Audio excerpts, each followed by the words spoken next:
Joshi, let's kick this off. Let's kick it. My brother, yeah. Let's kick. I'm excited. I'm excited for the chill vibes. Me too, buddy. 9:36 p.m. Doesn't feel a day over 11 a.m. That's what I'm saying. Yeah, that's what I'm saying. Ooh, is this your count? Of course. But I have another one right here. Okay.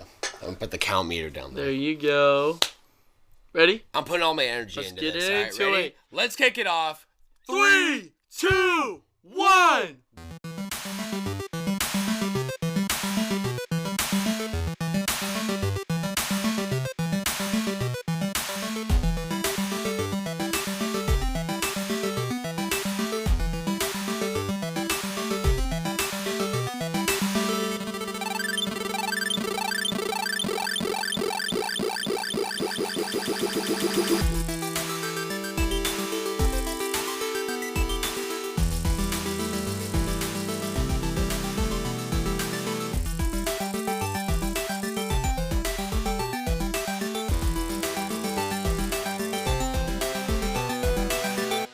What is good, my friends, and welcome back to the official Flash Bros podcast. That's You right, already baby. fucking know. Guess who's back? You don't even Guess need to who's say, back, baby? Guess who's back, baby? You It's know who Joshi. the fuck is back. Come Josh on. Station. What's up, guys? How I we missed doing, you guys bro? so much. Man, Oh this my is God. this is really exciting. Seriously, Josh and so I were just exciting. talking on pregame. We were. It's been like at least a month. It's been like 4 or 5 Basically, episodes. Since we had a true reconnection start of season 3. Yes. Because at the end of season 2, We had a draw. legendarily, Yes. we had Sweet A on the Yes, cast, which absolutely. was incredible. Yes. And then since then, I was in Mexico, right? So we had Johnny on the cast. We had Johnny. And then we had to wrap up a little bit of what Johnny was saying. Right. We had a 3-way. Yeah, we had Which to is have great. a 3-way. Yeah. Which was perfect. But at the same time, now we we're didn't get our officially back. We didn't get our Yes. official back. So Right. what's up, guys? So- we missed you so. I missed you so much. I know. And I'm so everyone glad missed we're you, bro. back. You I'm think? so glad we're back, man. Today marks season 3, That's right. as you said, episode 39. Joshi, Welcome. I cannot believe Look at that. how fast the episodes climb now. Yeah. Like truly. I genuinely can't believe it because I guess I didn't foresee the 40s being anytime soon, but it feels like it really came soon. Yeah, You know what I'm That's saying? what I mean. And And the 40s are around it's the nuts. corner, man. Yeah, dude. We're about Next to be in the episode, 40s. next week. Speaking of next week, today is Tuesday, May 21st. May 21st, Sam. May 21st, Wow. baby. Yeah. You know, that's one day. What's May 22nd? It's though? one day early. Right. Right. Because tomorrow we are celebrating your birthday, My birthday. Joshi. Yes, sir, bro. Happy birthday to Joshi. Happy birthday to Joshi. He's going to be Yes, sir. 24 years It feels like old. we just celebrated your birthday. We have I pretty know. close birthdays. We do. When it well, comes mine to- is exactly 1 month ago. Yeah, exactly a month. And, man, like a month has just flown by like that. Doesn't that dude. feel like we were just at Kendall's house with the party? No, honestly. I can remember it what I'm saying. vividly. I can too. Joshi, let's intro. Let's My intro it, name man. is Sam. As you probably picked up, Hello, I will Sam. be taking command as the captain on today's voyage, Joshi. I We're like going it. sailing. Joining me today as the Star Warrior himself, my brother, roommate, best friend, you already know, the legendary Joshi. What's up, everybody? Like I said, I missed everyone so much. Whoa. Some dolphins out There's there, some bro. dolphins, and I think those were seals, actually. No, Yeah, dude. that sounded like dolphins would be like. Some interbreed, I don't know. Oh, you're right. That was way too low. I do like an elephant. That sounds like an elephant. we go. I like There that, we but go. you did a pretty good seal impression. It sounded like a seal. Or those are seals. No, it's a dolphin. You think so? All right, I'll take it. Joshi, Yes. something I completely forgot when we were talking about the podcast a little bit right before we started. Yes. We also have Pop Topic. Pop Topic, right baby. off the bat, Yes, baby. we do. A new introduction to season 3. Yes. The first segment to start us off with Right. whatever I feel like putting in here. I was gonna say I kind of got a taste of it, You did. but I didn't get a full taste. No, because now it's just me and it's you. just you and me, Yeah, baby. absolutely. Today's Pop Topic. Not that I don't miss Johnny, by the way. Oh my gosh. That's some incredible. No, genuinely. Incredible. Fucking Genuinely. insight on everything, man. Yes. Johnny boy, John Rao, the No, I fucking actually man. love. It's kind of like a part of my envisionment of having guests on the podcast Yes, because yes. you and I are used to each other, how we tell stories, We how are. we talk. You and I can talk for hours, as we did before the podcast, Right. just on a certain topic, a Right. certain anime, Right. And the way we talk about them, right? Like, we know how deep we go, if that true. makes sense, and Absolutely. how we route kind of. We talk very similarly in what we're interested in. That's very true. What I love about Johnny coming on, just like with Caleb too, but I felt like And Johnny... they drill to a reason too. Oh, absolutely. having But it Johnny go. was like the first guest to come on, and I pretty much gave him complete free reign. If anything, I'm just asking and answering based off what he's saying. Of course. That's it. And he wanted to thoroughly tackle the lore as if you're going through it. Right. And his storytelling is very well done. Oh, absolutely. So, yeah, I was I've gotten invested. great feedback on it. I was invested. Yes, for dude. sure. Yeah, it's Sure. very fascinating, honestly. I Especially have a 'cause lot haven't more. played a Yeah, I was Kojima gonna say game. I have a lot of respect for Kojima for the kind of Absolutely. storytelling he does. That's right, man. And I legendarily respect creators for the stories they tell. Yes. And I love that kind of stuff. If you notice for me, if I have a piece of media that I love so much, I will talk about the creator Isayama. I'll talk about. We had an entire episode about Akira Toriyama, right? But same thing with Takashi from for Xenoblade. Yes. We talk about how much incredible influence, not just influence, the storytelling. Yes, that dude. man is able to direct in a game, Real. which is I also have to say right now, as a little precursor to later, but dude, okay, we just hit season 4 of 7 Deadly Sins. 7 Deadly Sins is 7 peak. peaks, bro. 7 peakly It peaks. is just as a whole, as So you got to the storytelling, end of as Frauchen? writing. You saw Yes, Frauchen and I got to see and- all of that again. Yes. What's the son's name? Griamore? Griamore. Yes. That whole idea that he raised him partially and so has these feelings towards him. Right. are- And that is he such- is fighting, and like It's- that flashback Right. to He when sees he's his son. being told, Yes. you would do it for love. Yes. And Fraugen's like, I don't get it. I don't get it. And now he's in And it. now and he's he's like, like, I get it. I completely get it. And it makes it so much more tragic with what happens with Meliodas, which has to do with his curse. Yes. And even the sins, for the first time, seeing this part of Meliodas and kind of being disturbed. Right. You know, And you see they're the Vaughn, and ones he's like, who, dude, who are you, bro? You're so right. Yeah. Because it's on a flip of you are playing almost the humans in this master realm of what's happening and how even how Escanor structured versus it is. Esterosa. Bro. Oh my Holy gosh, shit. bro. Cruel shit. son. Dude, him literally... Dude. Why would I pity you? Why? Come on. Come on. That's one of the most It's peak disrespectful things writing, ever, bro. dude. Yes. If I hate you, why would I hate someone who's weaker than me? Yeah, benevolence, it has no effect on has me. no effect at all.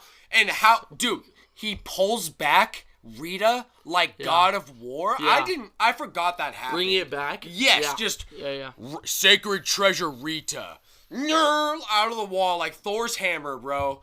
Oh my gosh, it Insane, is right? so epic. Insane. It is so epic. Even how he makes that command and it seems like it's going towards Gother, and in some truth, maybe it was going towards Gother, right? But he was actually talking to the commandments, dude. Absolutely. By the way, Gloxinia is busted. That fucking Gloxinia? That ability to basically revive anyone who's just barely alive, Which is insane. insane. Because it also has long-term effects that we get to see, which is so busted, like Elaine breaking the original curse on her, which is Yeah, to I haven't come back gotten there yet. Yes, you have. Not and it like kind She of broke it though. No, not yet. No. I don't Yeah. mean like the deeper part to it. I mean the literal curse of mind control. Oh yes. So reviving is a part of what happens with Gloxinia's thing, but it almost becomes you're like a puppet. Right. But if you have this will or this yearn to be the person you were before, you can become it. That's and you see crazy. it with Elaine and Bond. Yes, she dude. literally is so in love with him. And by the way, finally I can talk about how goated of a character Jericho is, carrying Bond and Elaine on her back. bro. Dude, are you one of the most serious? slept on characters because Jericho is one of my favorites. I love her literally going up to Elaine, all those like cursed tornadoes or whatever it is she's throwing at them, and literally busting through them and being like, "Are you a stupid bitch?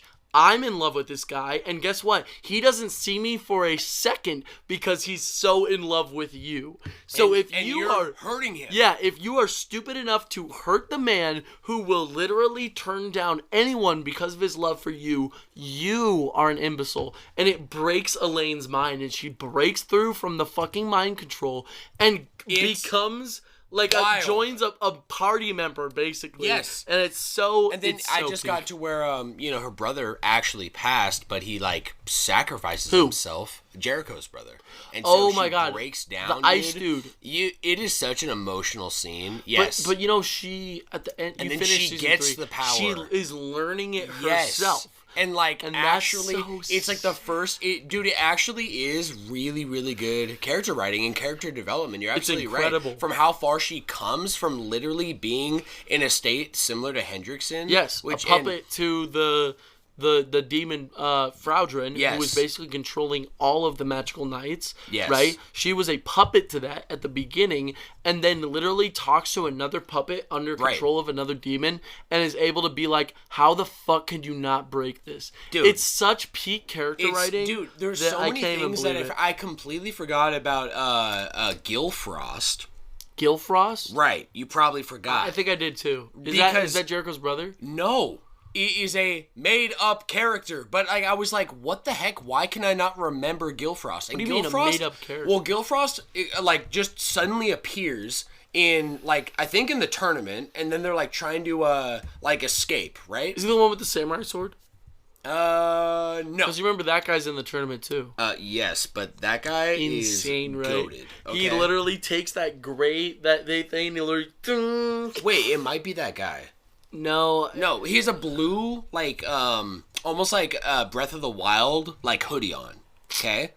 Well, anyways, no, don't look him up. Why not? Because it'll spoil. The point is that it's not a real character. Okay? What do you mean by that? Well, I'll tell you just what he does. His name is Gilfrost. It's only referenced once. Excuse me, I only really remembered because it's in, the subtitles. I watch it with subs on. Oh, my God. Right. Yes. Right, you remember, right? He was in the tournament. Right.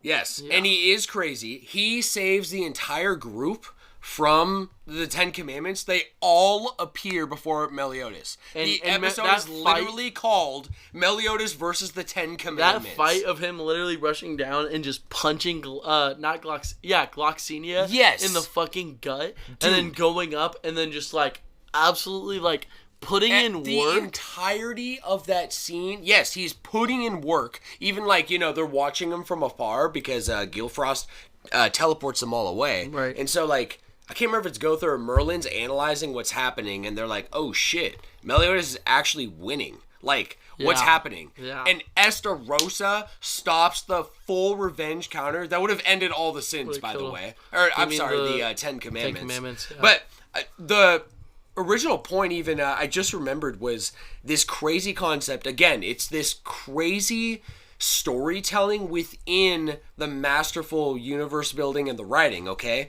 It's this idea of what is evil, okay? Right. What is bad. Right. The Ten Commandments, if you're watching it from your perspective, especially as a first-time viewer, absolutely, they're demonically bad. They're terrible, and they have no personality. Right? Zelda, he doesn't give a fuck. They all just seemingly want to end humanity, but it's not. It's so much deeper than that, right? Absolutely. So what you said, Meliodas, when he gets revived and appears, and how his whole demeanor, he scares them. Yeah. Because it's the first time, you said, the sins and the commandments. The commandments are who are you? Who is this? You know? Yeah. This isn't the Meliodas I remember. You know what I mean? Right. And it's so nuts because then it goes into the backstory of the commandments, and you see the king. What's his name? The original king of Metatros. What's his name? Original king. The one who appears to Meliodas. No, to Elizabeth, and helps her. You remember him? Oh, dude.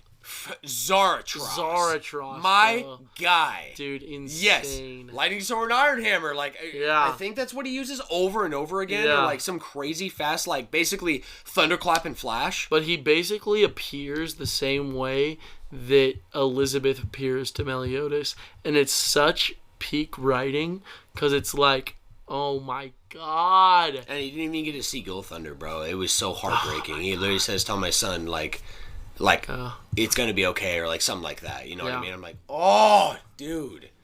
I will say, I appreciate Gil Thunder too a lot more watching it the second time. Because he doesn't fall off the way you were saying when you first watched. No, okay.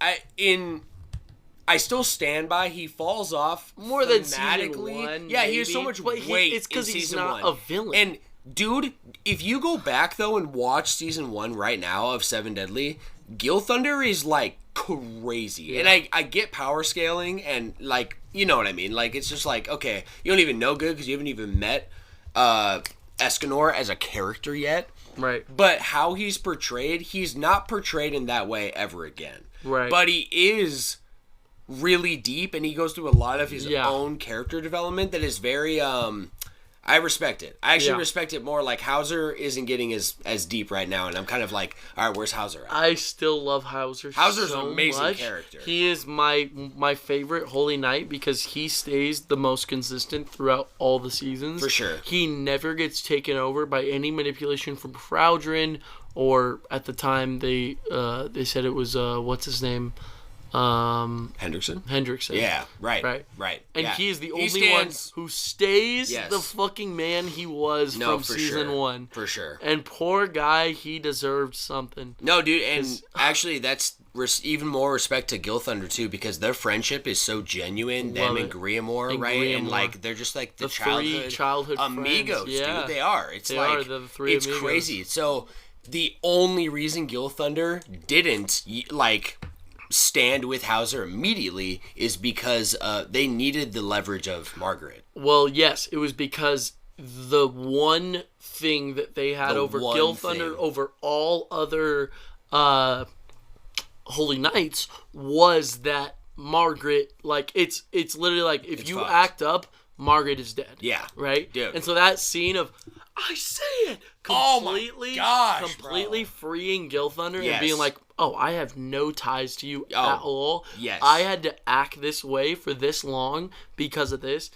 I love Gil Thunder through the whole series. I think he is one of my favorite characters because of what he goes through, but also he holds this aura to him, even though he's not the most powerful in the series, which is very prevalent. He was one of the most powerful in season 1. Oh yeah. But that was before Escanor, the 10 Commandments, Meliodas' true power were truly introduced.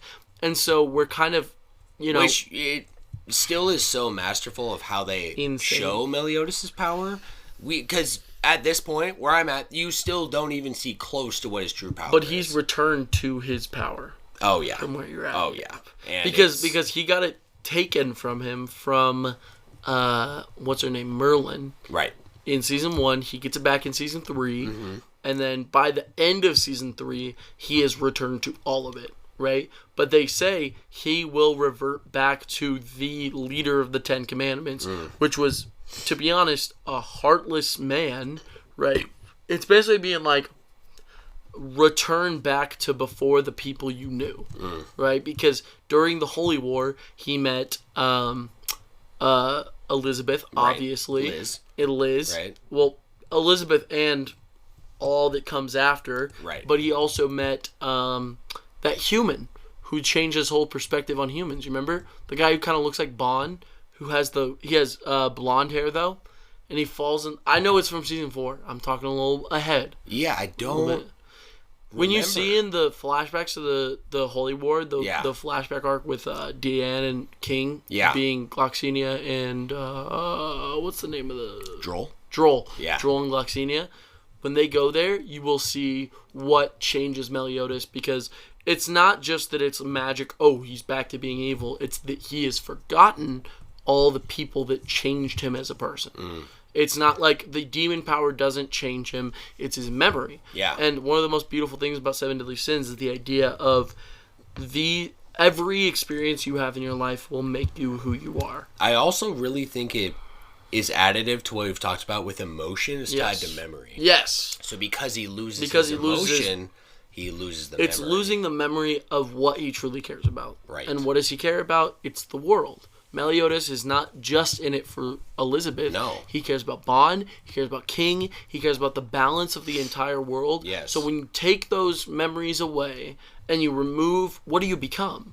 You become the Demon King. The person you were before. Yes. So, yeah. Right. Basically the Demon King. Right. The heir to the Demon King. The heir to the Demon King. And so yes, it's exactly. peak writing. It's peak writing, dude. It's peak storytelling. It's so fucking good. I believe that there are some top tier storytelling peaks in this world.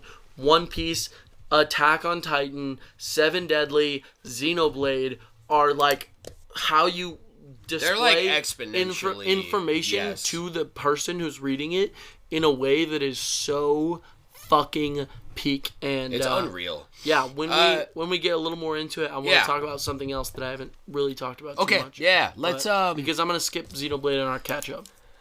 Oh, perfect. Yeah, let's completely. That's what I'm thinking. Yeah, we might honestly just like skip. There's like one thing I really want to talk about in the catch up, but before we get there, Josh, Prelude. Yeah, we've been in the prelude, and now we are jumping right into our pop.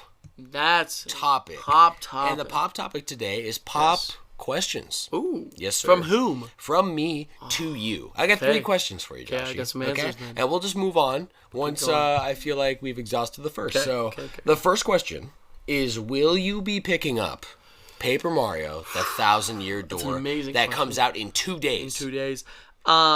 Yes, I will be. When I will be playing it is a question of its own. Because I am, and this is no surprise, I'm still in Xenoblade. Shocker. I am very, very big shocker. I have paused every anime, every game. I'm really happy you're going right into Future Redeem, by the way. And just a little spoiler, me. I believe this will be my favorite definitive Xenoblade game of all time. Beyond everything. I'm not kidding. Beyond 2. Prediction. Beyond 1. It's going to be your favorite game. I think it will be my favorite game of all time. I think it will be. With everything that I've seen so far and how far I am in the Collectopedia and all the affinity fucking charts, it's going to be my favorite. Dude. I know for a fact it is, and I'm already playing as Adult Rex and Adult Shulk. And that is enough to be said. That is the fact that you really do get that so right off rip.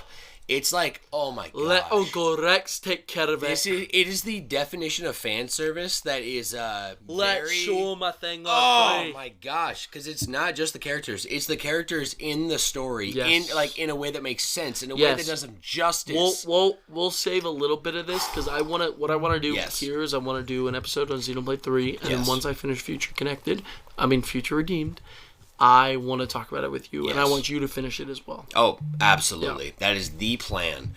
So before we get there, 1,000-Year Door. It does come out in 2 days. Yes. And I will not... Nintendo has done a really, really good job keeping tight-lipped about it, I'll be honest. Very, very little...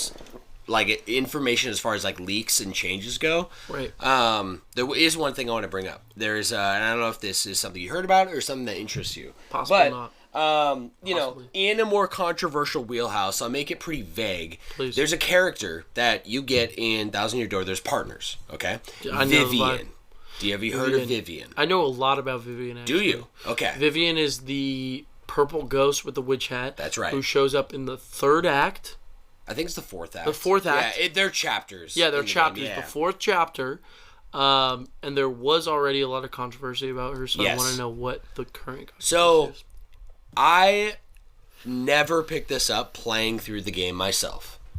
I also never 100% of these Paper Mario games before. I think there's optional side quests you can do that kind of understand more backstory as far as the lore. To the partners. Exactly. And maybe I did some, but not all of them. Okay. So this information I did not know was a thing, and I don't have it right off hand. So my understanding, the best I know, is that Vivian is like a transgender / gender Fluid. Yeah, like Neutral? gender neutral, but like it's a part of that character because it's relevant because she's a part of 3 witch sisters. Okay, so there's like the older sister who's a bully. There's the big sister who's just like massive in size and just physically a beast, and then Vivian is like this magical sister, but she's kind of aloof and ditzy and gets lost and forgetful. That's the whole character arc and why she basically gets booted out and joins Mario. Okay, right. She ultimately feels like she doesn't have a place where she belongs. Well, apparently a part of that dialogue is basically alluding to she doesn't even know she's a girl. So, something just came out that I saw on the subreddit today that was talking about an actual official screenshot from the game of the rewriting of this character, and it seems... This is kind of like it's really heartfelt, honestly, because coming from a company like Nintendo, which in the past they've kind of shown that they really don't give a shit about modern moralities. They're very kind of like traditional in a lot of ways, right? Like racism or like how they handle genders. Yeah, Tomodachi Life was a huge one too because that was what happened in there. Well, it was just very exclusively female characters only fall in love with. Male characters. Oh, right. That's a very and very good female example. characters are the only ones who can have babies and that kind of stuff. Right. But that was like it wasn't a controversy at the time, but it was also like the question of like, okay, The Sims 3 is doing gay relationships. Right. Right. Right. And that's that's already like come reality. Out. Yeah, you and know that's reality for sure. Yeah. And so there's no talk about that during the coming out of Tomodachi Life. For sure. And it didn't seem like Nintendo was too interested in that route or that idea too much. So the deeper first, I do want to really like make it clear that for me personally, I am huge on whoever is the creative director on whatever medium it is, whether it's a movie, whether it's a video game, whether it's an anime, manga, whatever. Whatever their envisionment is should be respected. So all the controversy that followed, like Ellie and her, like everything with her being gay and the relationship, exactly.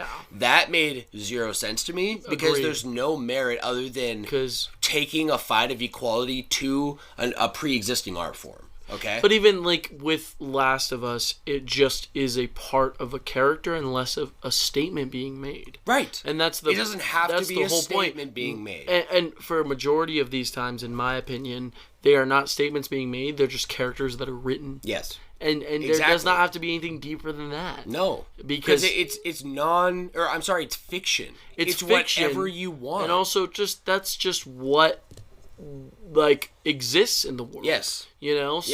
So even in a fiction story like Last of Us, and I don't think it's a controversial take at all. So to say a character is gay. Absolutely. Because guess what? I have so many gay friends. You know what I mean? I have so many people that I know that are gay. Right. And so why are we making an issue exactly out of nothing? What is just what is. Right. Yeah, what is. So, exactly. I completely agree. Yeah, allegedly, there's some dialogue that's a part of Vivian's character in the original game that, if said today, would be, like, offensive. Okay? Interesting. That's just all I know. I don't even know what the dialogue is. Yeah. But I do know from the subreddit today, allegedly they have, retroactively, like, redacted that. They've changed the dialogue. And apparently it's extremely positively received. Interesting. Like, they're handling her like I think she something along the lines, if I remember right, of a full. Now she's just a straight transgender character. Yes. She's fully male. So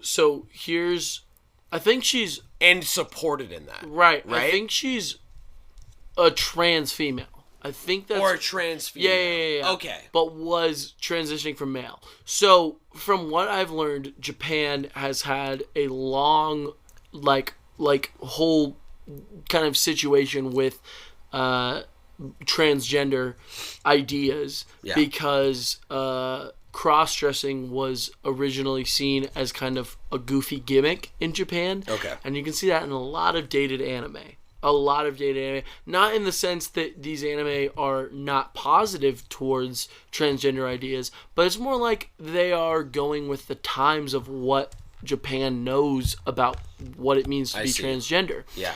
And with the way the world changes, naturally. And what I think is going on, it makes complete sense to me. The idea of being transgender in Japan before recent times was seen as what's called cross-dressing, which is essentially being trans before trans was really kind of socially accepted. Japan has made a lot of strides towards that idea of sociability and the idea of being socially acceptable, and in a lot of pretty positive ways, to be honest with you. So I feel like that's just, from what I'm hearing, it sounds like a positive step towards kind of understanding and also making the game a little more timeless. Yes. By taking away... That's the way I'm really seeing That's how I hear it. That's what I'm thinking, because understanding of things change.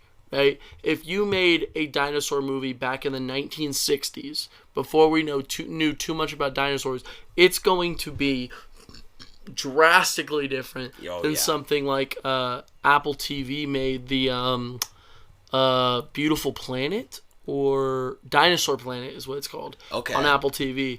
Very modern depiction of dinosaurs in a way where it's like, oh, we just know more, so we will depict better. I feel like that is the same vibe. Once we know more, and once we as a society understand things a little bit more, things naturally change. So that's what I'm thinking. Well, it sounds like. You know what? I'm gonna go to the next question, Joshi. Please do. Because I feel satisfied. I feel satisfied as well. Like, knowing you're at least like determined that someday you'll play this. I'm 100% ready to. I'm 100% ready once I'm cleared from the Xenoblade, kick that I'm on. I am 100% certain that this will be my next game. I will be calling you into this room to check it out. Absolutely. When I got it up. Kendall and I are going to be going through the whole game together. I know I did not play it, and I talked about this on the GameCube episode. Yes. But I watched an entire playthrough with Game Grumps, and I have a lot of positive feelings towards the game. When Bug Fables came out. Oh yeah. You remember we were kind of on that trend when it was happening, and that's also a fantastic game, by the way. Really fantastic art style, but it's definitely more heavily inspired by Paper Mario 64. Yes. And that's good because it's a fantastic game. I have no negative feelings towards Bug Fables, but what we're looking for is that Paper Mario 1000-Year-Door experience. The bread and butter. Which so far is unmatched. So it's unmatched. This I'm extremely excited for. Hell yeah, okay. I'm extremely excited. Question number 2, Joshi. Yes. What will you be playing, first comes to mind, and it can be Paper Mario, after you finish and feel complete with Future Redeemed? I think for a little bit, I'm going to focus on some anime, because I've taken a huge break on anime. And we are at kind of what feels almost like a golden age of manga being adapted to anime. Oh, yeah. But also a golden age of a lot of anime being available, right? More than most times we've been before. Oh, yeah. So more than ever, yeah. That's what I'm thinking. So I have intentions. The next anime I think I'm going to watch after I'm done with Future Redeemed, because Reese even asked this of me. He's like, what anime are you watching? I'm like, I'm playing Xenoblade.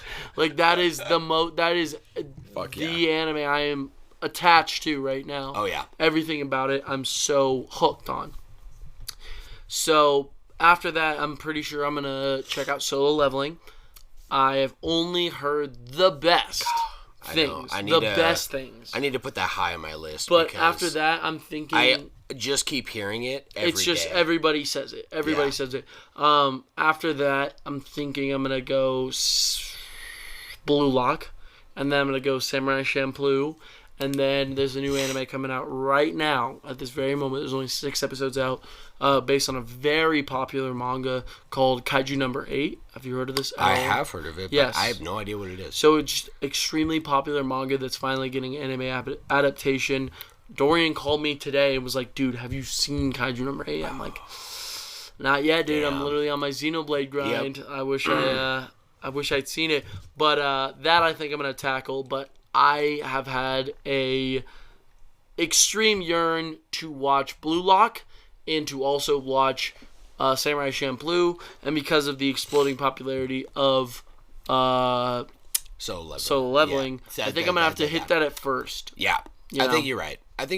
So okay, I'm with it. So all right. I think I'm going to have my anime spell, and once I'm done with those, I think I'm going to hit Paper Mario. Fuck. That's what I'm thinking. I'm satisfied. Number 3, Joshi, my last question for you. Who is your favorite character so far in Future Redeemed?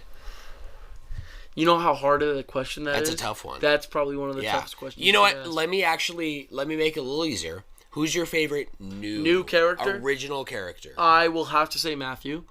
This guy, first off, he is the great-grandson of, should I even say? Or is this... Don't say. One of my favorite characters from 3. He is the great-grandson. He's the descendant of. Yes. Which, at the same time, makes him the great-great-grandchild of one of my other favorite characters.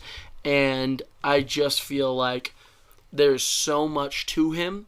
In Xenoblade, we usually have a main character, right, who's very determined.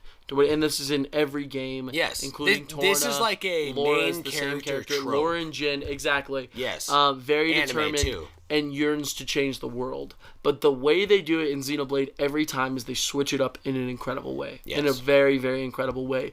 If you compare Shulk and to Rex, to Laura, to Noah, and now to Matthew, you will find every time a character that holds the same values but is so incredibly drastically different that it yearns for them to be the main character of the game that they're in.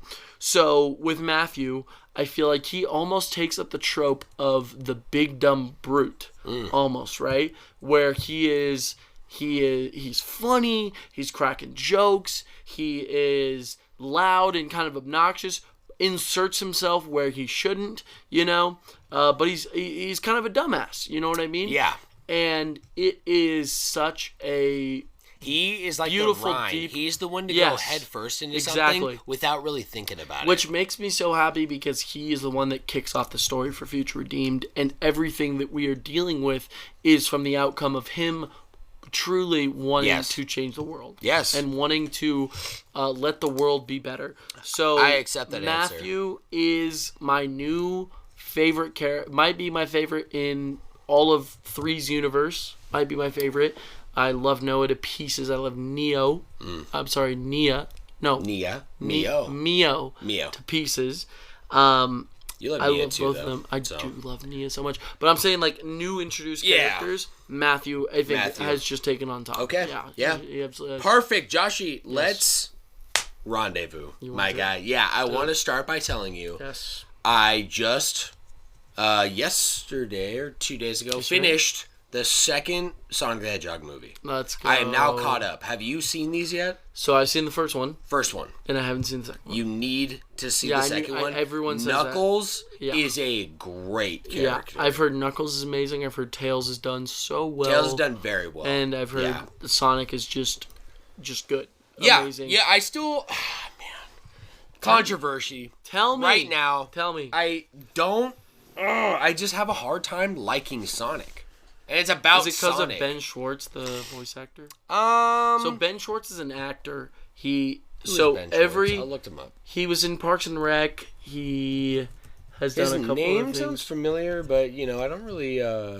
So he's a pretty famous actor. Okay. And the big thing is he's never voiced Sonic before. This is his first performance as Sonic. Got it. And I've heard a lot of people say, at the same time, we have big actors like Idris Elba, but Tails is the original voice actor for Tails. Not like from Sonic Adventure. Oh, that's cool. But it's the one, like the current voice actor for Tails, instead of getting a big name actor, they got the actor who does Tails. And I just always say, I'm like, take it with a grain of salt. Yeah. It's a depiction of these characters. I always feel this way because I love Spider-Man so much. And when it comes to the animated series or even the video games, what they do is they pick someone who can encapsulate Spider-Man voice is voice and an inflection. Yeah, I hear what you're saying. I'm gonna say that might be a small part of it. Maybe. Truthfully, though, I think he has badass moments for sure. The action and some of well, actually, I'll be real. Some of the animation very wonky.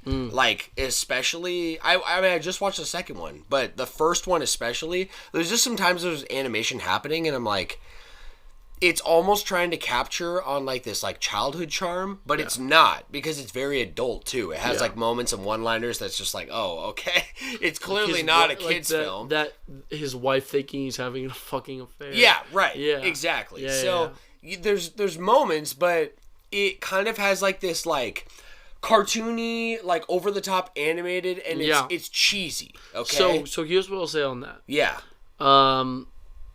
This movie is one of the only movies you'll ever see where the main character went through such a drastic redesign in post-production. Right. So in pre-production, you remember how Sonic was supposed to look. Yeah, I do. And if you look at any of the physical Sonics they had on set, his style was realistic. And that was the whole thing they were going for, was a realistic Sonic. It was ugly as fuck and looked like shit. I'm sure. So it's all post-production that these Sonic, the way he looks is. It's just, yeah. It's weird. So what I'm saying is I agree with you. Yeah. And I think it comes down to, especially in the first movie, Sonic's animation being much more post-production than it ever had been. I agree. I see it, okay? Now let me ask you, have you seen the movie Speed Racer? Yes. That is an amazing movie. I love that movie. Can I tell you my thing with Speed Racer? Oh, yeah. So I haven't seen it since I was a kid. Okay. When I was a kid, I hated it. You hated it? Yeah, because I saw it in theaters, and there was blood in it, and I was a little too young. I remember thinking it was too disturbing. Really? For me, so I haven't watched it since. Really? Since it came out in the theaters. Let me when did it come out? Do you know? Well, I watched it in high school. Okay. I remember that much. 2009 maybe? Look it up. Yeah. It might have 2008, 2009, somewhere around there. I know there's an original, but this is the remake. 2008, yeah. 2008, okay. So I was 8 years old. Okay. At most. That's fair. From my perspective, this movie, we need to watch this movie because this is like an anime as a live action. Just like One Piece, the live action. Okay? Technically, I was 7, actually. Okay. It came out in April. I got you. Technically. Well, you know how the One Piece live action, you understand what I'm saying. It's like they have over the top, and it almost touches on too cheesy sometimes, but it's not. It's like, it's charming, just like anime is. Right. Like, Seven Deadly, you could say the same thing. It's a cartoon, so it's different, right? It's really, really tough to capture that kind of magic within a live action, I feel, because it's not realistic. I agree. I feel Speed Racer does that exceptionally well. I also feel like the One Piece live action also does it really well. Right. And I feel like that's what Sonic is going for, but it's not hitting it, and it feels weird to me. I get, though, why everyone loves it and why it's so hype, and especially like the action and the big production scenes. Excuse me, all the cool moves that Knuckles, Sonic, and Tails do. Super sick. Right. Knuckles, man. They actually make this guy seem like Meliodas when he punches, bro, or like Escanor. He is powerful. Sonic is fucking fast. Supersonic is displayed in a great way. Right. Big respect. I'm very excited for 3. As we, now that I've seen those movies, I'm even more hyped for Shadow and everything. And especially, dude, there was you watched the post-credit scene? I did. Yeah. Had to. So I'm hyped. But I just wanted to say that, like, I really did think of Speed Racer, and now that I know you haven't really seen it, especially not in a good light, we have to watch that. Yeah. I also want to say, still really only playing one game right now. It's Pokemon Sleep. And I showed you, like, right before we were recording pregame, but got Entei. It's an Entei event for the next 2 weeks. Yes, sir. It's hype. It's all about fire type. Like, seriously, Entei as a type buffs all fire types. Was it just electricity? Yeah, that was for Raikou, right? Mm-hmm. And then Suicune is now the only one missing, so Suicune is definitely coming up in like a month. It's gonna be like ice. Water types. Is he not water ice? Water.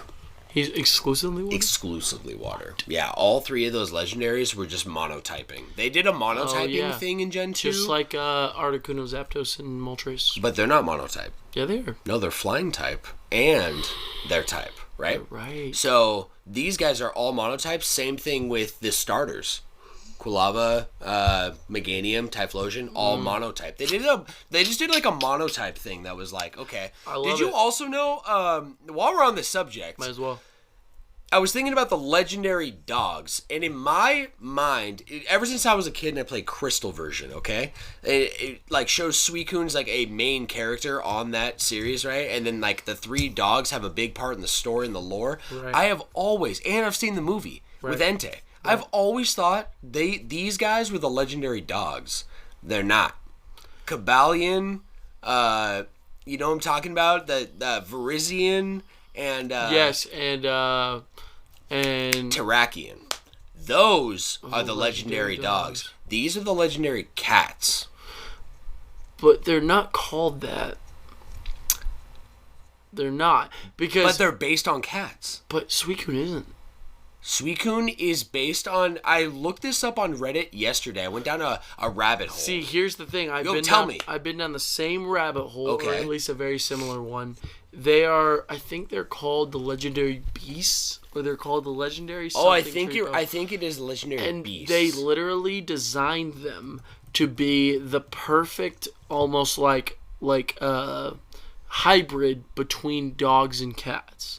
So what the 3 legendary beasts. Yeah. So lore-wise, they were 3 dogs, or at least dog-type Pokemon, who were injured in 3 different situations, and Ho-Oh revived them to become the 3 legendary beasts. So if you look at the 3 of them, they look almost like dogs, but some of them look like cats. You're kind of right. And then you look at Suicune and you're like, okay, I saw... that's a dog. I saw right? this post on Reddit. I just pulled it back up. It says Raikou, based on a saber-toothed tiger, Entei, based on a lion, and Suicune, based on a leopard.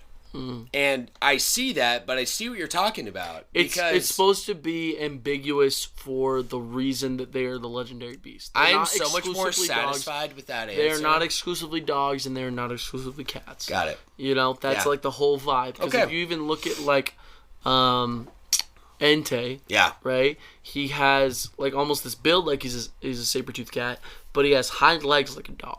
You're right. And he has, there's even some of them that have tails more like a dog, right? Yeah. And so... The only marker that was like super clear was like their paws. Raikou was the only one where I was like, oh, that's definitely a cat. Yeah. You yeah, know? for sure. Because of the paws. Yeah. But I see the lion with Entei. I do see... lot. But also, can't you see like a wolf? If you say the same thing, don't you see like a... Yeah. Especially Suicune. Suicune is the big one for me where I'm like, it looks like a dog. Yeah. But that's the point, is that they are right, legendary beasts. Who are you saying are the legendary dogs, though? Kabalion, Terrakion, and... No, the Pop Socket. No, I broke it. Pop Sockets are... I think you need to find a new solution, I just need to... Like, I think Pop Socket just has to go. Yeah. What are they called again? Let's see. New... I'm writing this in my notes. Should I just order it right now? Legendary dogs. Terrakion, Kabalion, and Virizion. I'm looking up right now. Right now. I'm going to blow my nose. I didn't really update. So here's what I'll say even right here. I'm feeling a lot better.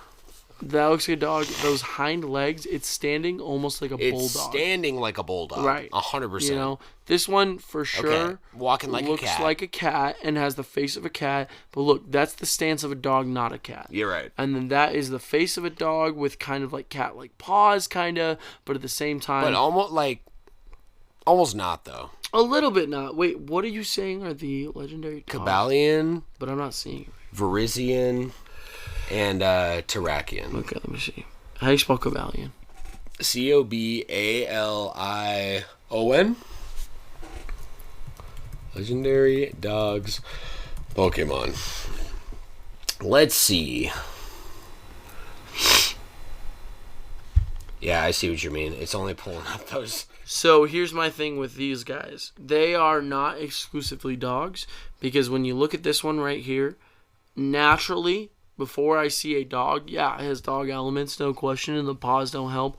That is a deer. One of them looks like a bull, and then the other looks, a deer, an elk, and a bull. Oh, you're right. So it's what I'm saying is that I think both of these are legendary beasts, no questions. But those guys are called the legendary scabbards. I'm pretty sure they lore-wise. I'm pretty sure they helped a king at one point, and exclusively, it doesn't claim that they are dogs in any Pokemon game. I'm pretty sure. I think you're right. And so far. We've had legendary birds. Swords of Justice. The Swords of Justice, that's what they are, not the Scabbards. The Swords of Justice, and then technically there's a fourth member who is the, what's his name? Do you remember the name of the sword? The sword? Yeah. Oh, like Aegislash? Is he? No, the different generation. It's, the Swords of Justice. I'm going to look it up right now. There's another member? Yeah, there's 4 of them. Look at this. So, there's these 3. Oh, Keldeo. So Keldeo is like the 4th member, and the point is these guys are the scabbards, and Keldeo is the sword. So Keldeo has a second form. Look, so they literally they're more like the 4 swordsmen. The 4 swordsmen of the apocalypse. It's like the 3. It's someone in the 3 musketeers.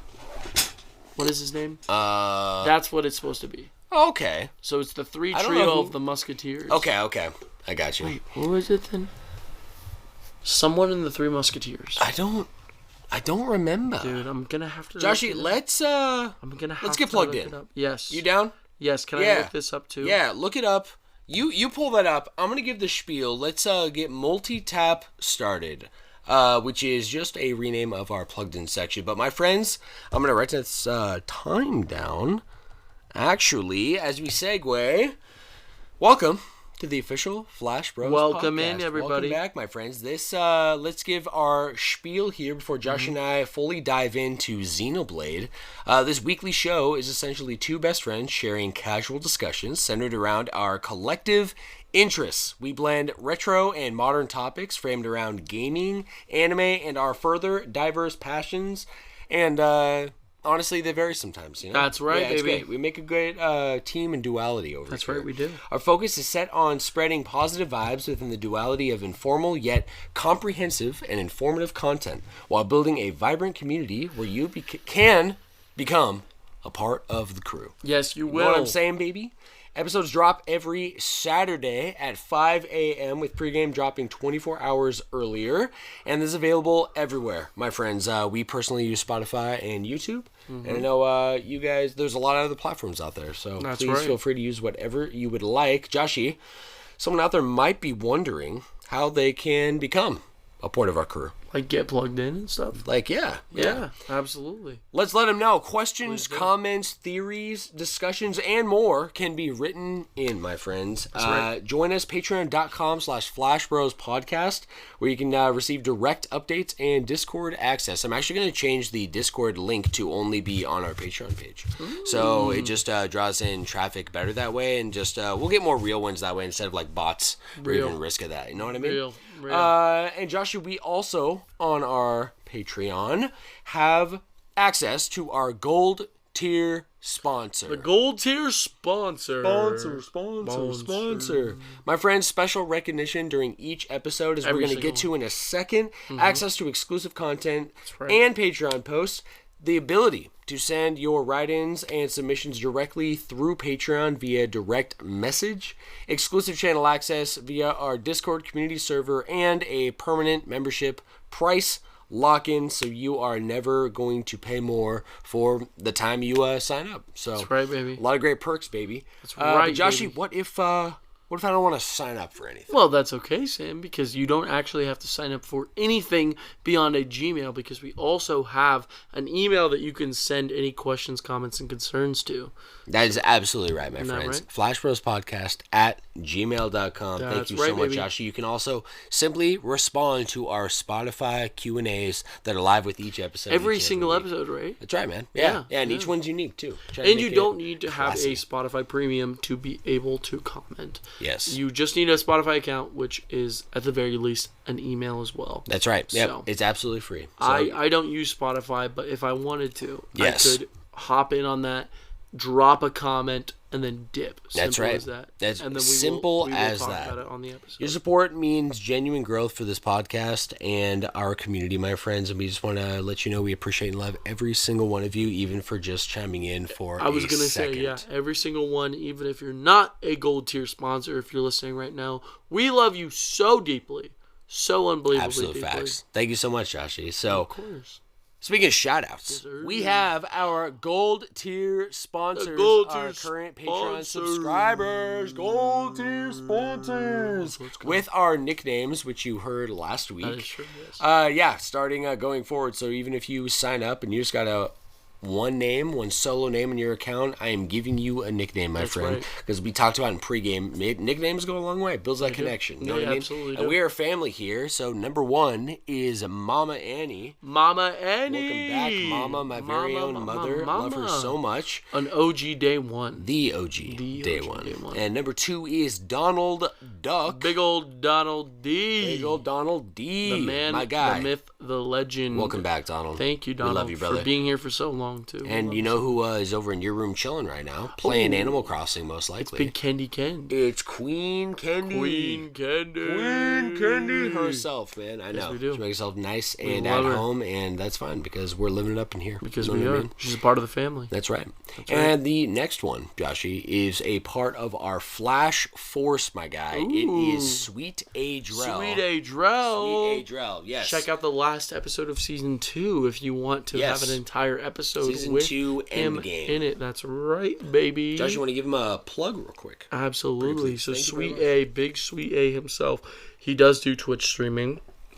So you have to check him out. He's one of the funniest dudes out there. Seriously, is constantly involving his chat, involving the community. When you're a part of Sweet A, you're a part of home. I'll tell you that much. That's right, man. So that's at Sweet A at twitch.com at Sweet AYEEE. Don't forget the it's 3 E's. Twitch.tv. By the way, I just want to make sure don't type in .com. I think it's some malware Did site. I say .com? I think you did, but it's cool. No. We're on the same page. Everyone knows probably anyway, you know. Twitch.tv.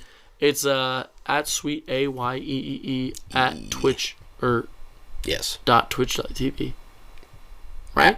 It's twitch.tv / Yes. Sweet Sweet A. We got it. We got it locked in. Next on here was he received several shout-outs already because he is now a part of the Flash Force. It is Johnny Bravo. It is John Johnny Rao Bravo. the Fourth, my man. John Rao the fucking Fourth. How you doing, man? How you doing, Johnny? Gotta know. Can't wait to have him back for. We're gonna get him on for an unannounced mini-series under the gold tier sponsor umbrella for him to wrap up the Metal Gear Solid 3 and continue on in the series. We're gonna go through all of it. And you guys got a sweet free taste. That's right. If you guys want to 2 hear episodes, the rest, baby. Yeah, that's right, baby. Yeah. You know what? He also just has a lot of different gaming perspective stuff that I resonate with, stuff that is very different from both of us, you know? We will definitely have Johnny back on as a part of the Flash Force, because in this new studio, a 3-way setup is a lot more convenient. Peasy. Yes, absolutely. Next on here, Lene Lovelady. Lene, big shout outs. Love her. Superhero herself. We had our first little family night. That's right. Yeah, and everyone always is asking where you're at. Yes, I wish I could have been. I'm pretty sure I worked. I think you did, and honestly, you've been go. I have been. And I was saying that Kendall and I were gonna bring you, but we didn't even go home, bro. Like, I we hadn't were just seen you. Yeah. Until Tuesday. We escaped over the weekend. Yes. Until. Last night. Last night. You got yeah, home literally. So Lene bringing us all together. Also hanging out with the next member, which is Mikey of the Sandoval 7, with an additional shout out to Tayden, my man. Welcome in, guys. All the Sandoval 7 are so very welcome. All. We love every single one of you. The last one on here.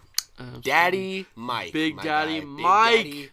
My father himself. Welcome back, baby. The myth, I know. The legend. Starts with the mama, ends with the daddy. Absolutely. You know what I mean? That's how we do it. And my friend, special shout out to the rest of the Flash Force. We got Baywatch Brad. Which is Shadow Buddy or Shadow Buddy Music. That's he makes all of the music for the podcast. Yeah, so that incredible opening theme that you got to hear. Yes, dude. Before this, that was all Baywatch Brad or Shadow Buddy music. That's right. Yes, sir. Yes, sir. And the last member, I got is Demon Hunter Caleb. Demon Hunter. You already know, bro. This guy did, I think, the last episode of season 1.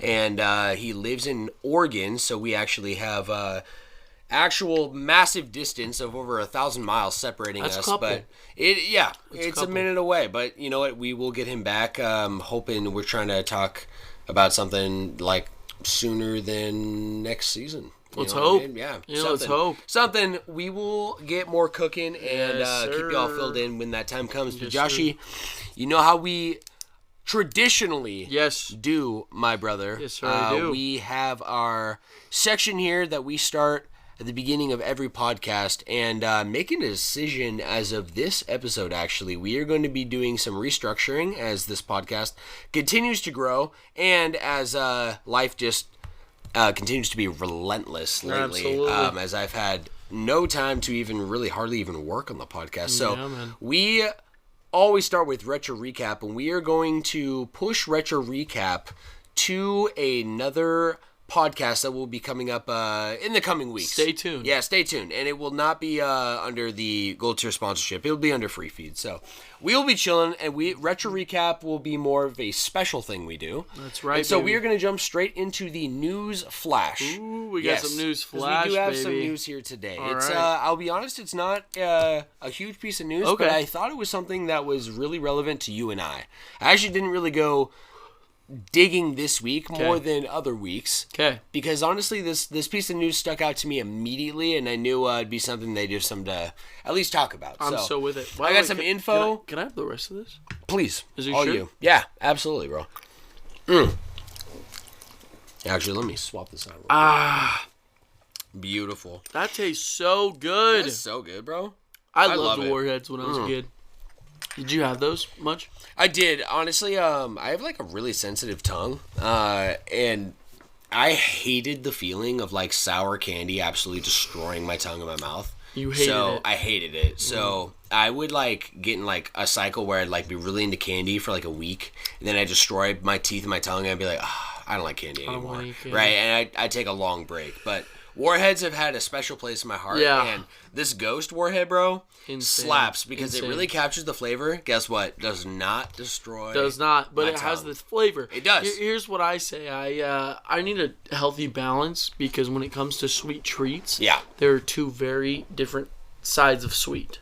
There's a fruity sweet, a candy sweet, versus like a chocolatey, more like a savory kind of sweet. Yes, so like caramel, peanut, those kind of like flavor, and chocolate, of course, are staple. Very much on Oreo, those flavors, vanilla, those kind of things. They're not fruity, but they're very different. Yeah, but they're both sweet, very sweet, but they're very different. Right? I completely agree. Yeah, I consider those very different, and so if I've had too much candy sweet, too much fruit sweet, I feel like I need something from the other side. If I want something sweet. Yeah. So for you know what's crazy? I feel like if I'm coconut's being honest, on there as well, by the way. Coconut's so interesting. I usually can't fuck with coconut. Coconut, vanilla, like powdered sugar, those kind of things. It's like a savory sweet. You know what I mean? Okay. My take, for me, is the fruit side, high threshold. The savory side, depends on what it is. If it's pretty much anything but peanut butter, okay, I have a much lower threshold. So where I need to go to the other side. So like chocolate. Yes. You're not too huge on chocolate. Milk chocolate is actually like the lowest threshold I have. I was gonna say, at least from what I've seen from you, yeah, you are a fruity candy sweet. Yes. Much more over the other side. Yes. But I feel like I'm much more on the other side. You know what I mean? You know what I do love on the other side, though, is the peanut butter and dark chocolate. My threshold for dark chocolate is much higher. Than milk chocolate? Yes. Interesting. Yes, absolutely. If I had a choice, I would have everything dark chocolate and no milk chocolate. And I consider any nut to be on the other side as well. So like almond. Like dark chocolate almond, yes, I think is one of the best. It's so good. Have you had those dark chocolate like the covered from Costco? Ones? I don't know. Like they're dark chocolate covered blueberries and like I don't know if I have and acai berries, and they're like they're almost like chewy and like dried out fruit inside. Okay. No, I don't think I have that. Oh my gosh. It's good? If y'all go to Costco, you know exactly what I'm talking about. Yeah, Brookstone is the brand. Brookstone. There we go. Yeah, one of top Anderson favorite. You know what I mean? Kendall loves those things too. Oh, she Thank loves God. them? Yeah. I get it. Good. Okay. Joshi, the news article I have for you this week is headlining Deltarune Chapter 4 and 5 update news. Wow. This comes from Game Ramped. Ramped.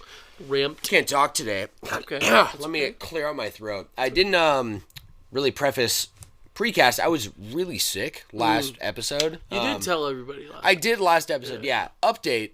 I am much better. It's full ass allergies though, so I am completely stuffed in my nose. Yeah. But last week, like it was like my fatigue was like up and down energy wise. Well, we have a box of tissues next to us. We do. So that might be able to help. It does For the cast. Yeah, actually, if I'm being honest, I sent Kendall on a Costco run for some things for like tomorrow. We got the tubing. We did. I specifically. Did we even mention a box of cast? Kleenex? No, we didn't, man. Yeah, we're going tubing tomorrow. We're going tubing for my birthday. Yeah. So it's my birthday. That's right, baby. We're doing something fun, having some tubes out in the water. Sam has not been, and anyone who's listening, if you live I've in gone Arizona, in Oregon. I'll preface. I have not gone in Arizona. Arizona on this is river one of the best vibes. I don't know if you knew, but there's wild horses. Did you know about this? No. Mustangs. On wild horses, completely feral, have never feral. Well, they were born in the wild. So these guys are the descendants of horses that were brought over back in the Wild West. So a long time ago, back when horses were first brought, yes, naturally. So there's no natural horses that evolved in Arizona. Okay. Because of the habitats and the way they're able to live, they all live by the river, right? That makes sense. And it does make sense because there's a lot of dirt. There's a lot of ways you can live as a horse, but these are descendants of. So they're wild horses. They have never been owned before, right? I'm gonna pause it real quick. Please. Boom. We're back. Crispy, twisted tea. Yeah. Wow. I'm going to write that down because we lost that recording for a couple of minutes there. But just a little bit. Guys, we were just basically gassing up Undertale, and I was asking Josh, you haven't played any Deltarune. I've played Chapter 1. Yes. I was really hyped for Chapter 2 when it dropped, yes. but genuinely, I only started. I didn't actually play yes. it. Kind of like how you felt with Xenoblade 3. Your heart, my heart just wasn't in it. Yes. So I knew and it should be when you are, because like we said in our missing recording, lost episode. Lost episode. Undertale is an incredible piece of media and is one of the best utilizations of a video game I've ever seen. If you believe it to be a certain game with a certain style, it is not. If you believe it to be a regular RPG, it is not. If you believe it to be some kind of role-playing game, it's not. It's genuinely its own thing in an incredible way. So I have a lot of respect for Toby Fox and Deltarune. Yes. Shout out to Homestuck. Shout out for being, what originally kind of prefaced this whole style, and the character designs and everything. Yes. So we love that. Dude. So this is it's very special, and you've never had an experience quite like you have. Undertale. Absolutely not. Yeah, absolutely not. So, the story's kind of lengthy, but I feel like it's all really good info. And I actually, for the first time in weeks, have actually gone through, read it briefly, and inserted it into my document with everything. I'm not spread out and very disorganized this episode. It feels really good. All right, good we're back, stuff. baby. All right, baby. Let's begin from Game Rant once again. Toby Fox, director of the beloved episodic indie RPG Deltarune.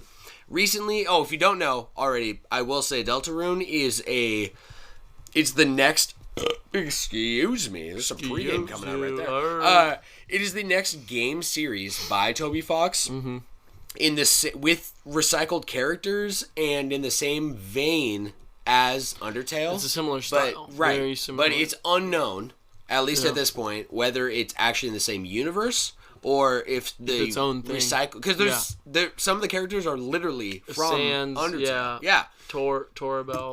It's also a very different game. Undertale tells a very unique story in a very unique, almost like disguised, really dumbed down RPG way. Yes. It's very meta breaking. Yes. This is very different. This plays a lot more like a traditional JRPG. Well, like, you know, games that I love. Games like it plays kind of like a Sea of Stars, right? Sure. With ideology that's a game within the game that's very deep as well, right? So just know that going into this whole topic, okay? Yeah. So recently, Toby Fox gave fans an important update about the game's 4th and 5th chapters. Deltarune's release has been spread out over the last few years due to its episodic nature and release schedule. The first chapter was shadow dropped in 2018. That's when I last played it, my guy. That's like right when I first moved here. Almost 6 or 7 years ago, right? It was 5 years ago. No, it's 6. 6 years It's before ago. I moved here. Yeah. Wow. Okay. Much to the surprise and hype of the Undertale fan base, like Joshi and I. Yes, Deltarune's second chapter was released in 2021 with a similarly shadow drop launch, with fans giving it an immense amount of praise. To which I see, okay? Now fans are eagerly anticipating the release of the game's next batch of chapters. Yeah, no shit, because that was 3 years ago. Well, I thought Chapter 3 came out, though, no? No. So we're waiting on 3, 4, and 5? Yes. Wow. Wait. Wow. No, I thought... Did Chapter 3 drop? Chapter 3 I think it did. Yeah. I think we talked about that very briefly. Yeah, it was recently. Well, I think you and I kind of have deja vu, because I feel like I already decided I'm not going to play this until it's all available. I stand by that. I've always been that kind of guy. I don't like the episodic shit. If anything, you know, it might have had something to do with why I waited on Xenoblade 3. Yep. Before I knew about, you know, not the sequel, but the DLC that comes out. Future Redeemed. Yeah. Yes, exactly. Always. Okay. Let's continue. Toby Fox has been providing fans with a steady stream of updates through both social media and a personal newsletter that fans can subscribe to. These periodic newsletters gave fans insight into the development of Deltarune's future chapters, with the previous update in February indicating that the third chapter was content complete, in quotes, and it was nearing the final stages of development.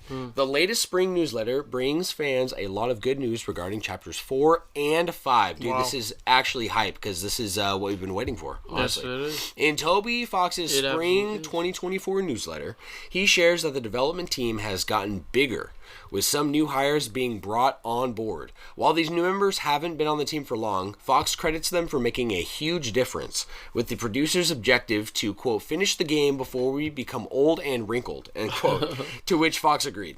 As such, Fox says the development of Deltarune's 4th chapter has been, quote, better than ever, and that the team are on their way to meeting their internal deadline, which is awesome. That's very rare in the gaming space. I love to hear it directly from the director. Yes. And like I've said a lot of times before, I don't like deadlines. I don't like corporate hands being put onto creative mediums. Right. And so a lot of the times you'll see that, but thank the Lord that we have indie games with independent studios, because what they're saying is we have eternal deadlines that we want to hit, not literal monetary deadlines that we have to hit for some kind of holiday sales or anything. Just what they want to do, and what they're saying is what we want to do. We are hitting that goal. Yes, exactly. Which is extremely exciting.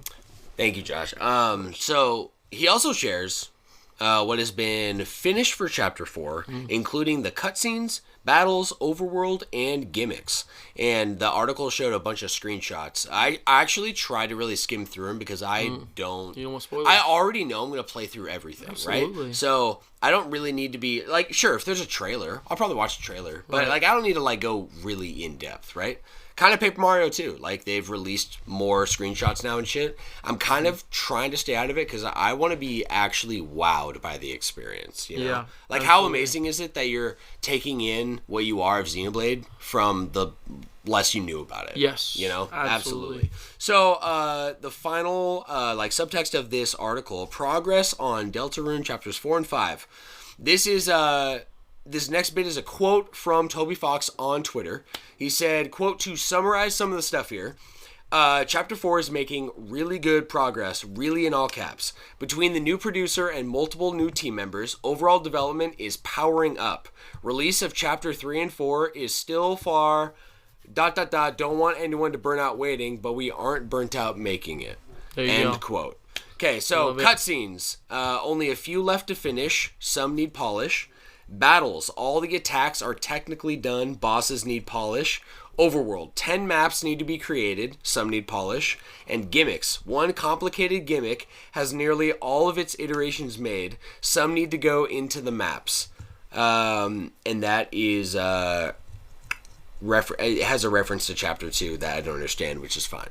The least we know, the better. It's cool with me. Yeah, really cool. Yeah. Toby Fox hopes that by the next newsletter, Chapter 4 will be complete enough for a first pass for the game to be looked at, and that some of the team will be on the development of Chapter 5. Despite the incredible progress that Toby Fox and the team have already made, Fox says they can't discuss a release date for Deltarune's next chapter just yet, anticipating that they might run into unexpected issues during development. Yes. I'll wrap with, while Deltarune's next release is still quite far away, Fox is still excited about showing fans what he and his team have been cooking for the last few years. I love that they said that. Cooking. Cooking. Of course, because they are cooking. They are cooking, man. He notes that the team are, quote, on fire, end quote, and don't want to burn out the fans while waiting for Deltarune Chapters 3 and 4. So maybe 3 isn't released.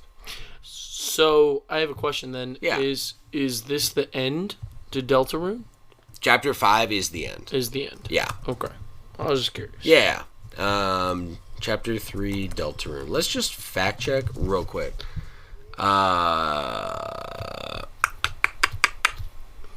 Yeah, no, we don't have it yet. Oh, wow. Yeah. So they're working on 3, 4, and 5? Yeah. Wow. And 3, still, he doesn't want to drop a release date. He like wants to be firm about it. Respect. Big respect on how communication is being handled, and I'm hyped. I'm extremely hyped. Hell yeah. All right, Joshi. I will say, I just wanted to say this right now because I actually kind of forgot to say it before. Yeah.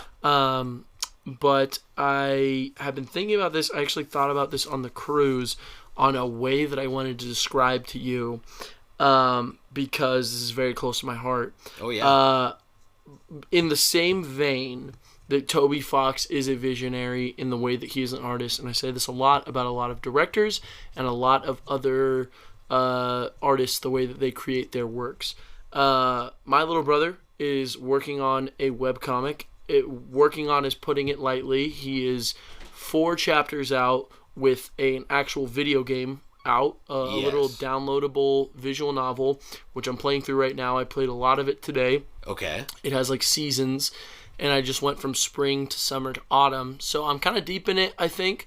And it is incredible. And I kind of wanted to use Toby Fox as an example to the fact that, and kind of to the audience too, but mostly to you, there are artists in this world that work on incredible pieces of media, right? And they can do so without monetary gain, but with just the yearn to create something, right?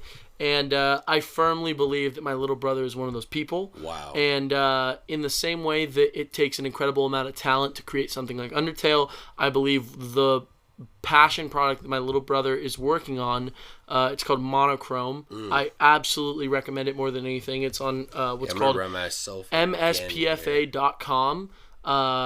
/monochrome. I don't know what it would be called, but Monochrome, incredible. I'm playing through the game right now. He is a visionary. He is constantly pushing the boundaries of what you can do in a webcomic and what you can do in a video game. His 3rd chapter, it goes by stages, right? And there's you said like interludes, right? Yeah, basically. So his 3rd season is a visual novel. So you need to have read the webcomic, and then the 3rd season is the visual novel, and then on to that, the 4th season goes back to the webcomic. Okay. Yeah.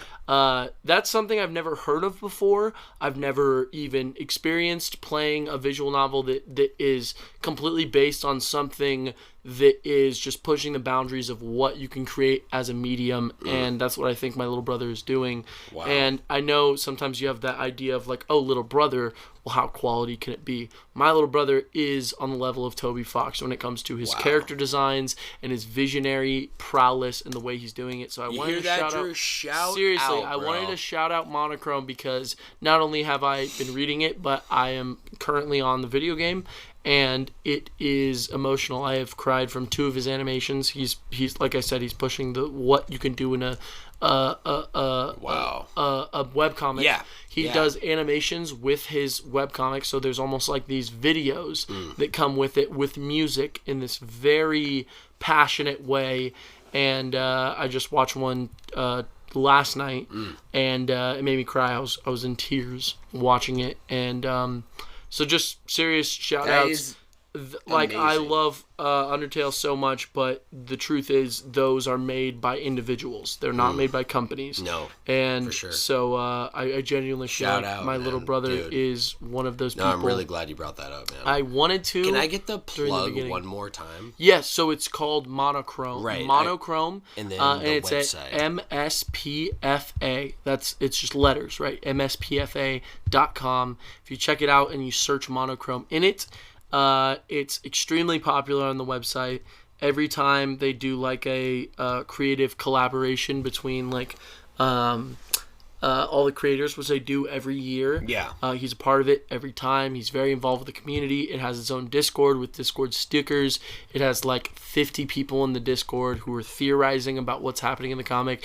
He has thousands. He literally is the new Toby Fox. Yeah, bro. 10,000 I think followers on Twitter. Wow. He is so it's not a small thing for any means, but it is something very dear to my heart because of Drew as being my brother. Yes, you know what I mean? dude. So I just want to shout that out on my platform if we can, if that's allowed, Sam. I would love nothing more. Nothing more, right? Nothing more, bro. So special shout out. Shout out Toby. Drewski. Shout out Andrew. Shout out Drew for Monochrome. being. Yeah, shout out Monochrome for being as incredible as it is. Dude. So speaking of incredible, Joshi, are you ready to kick off today's main topic? I am so ready. Hell yeah.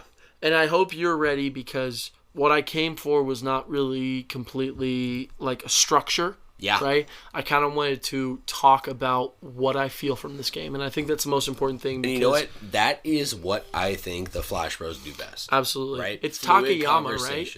The one it's Takahashi. Takahashi, I knew that. Yeah. I said that earlier in the cast.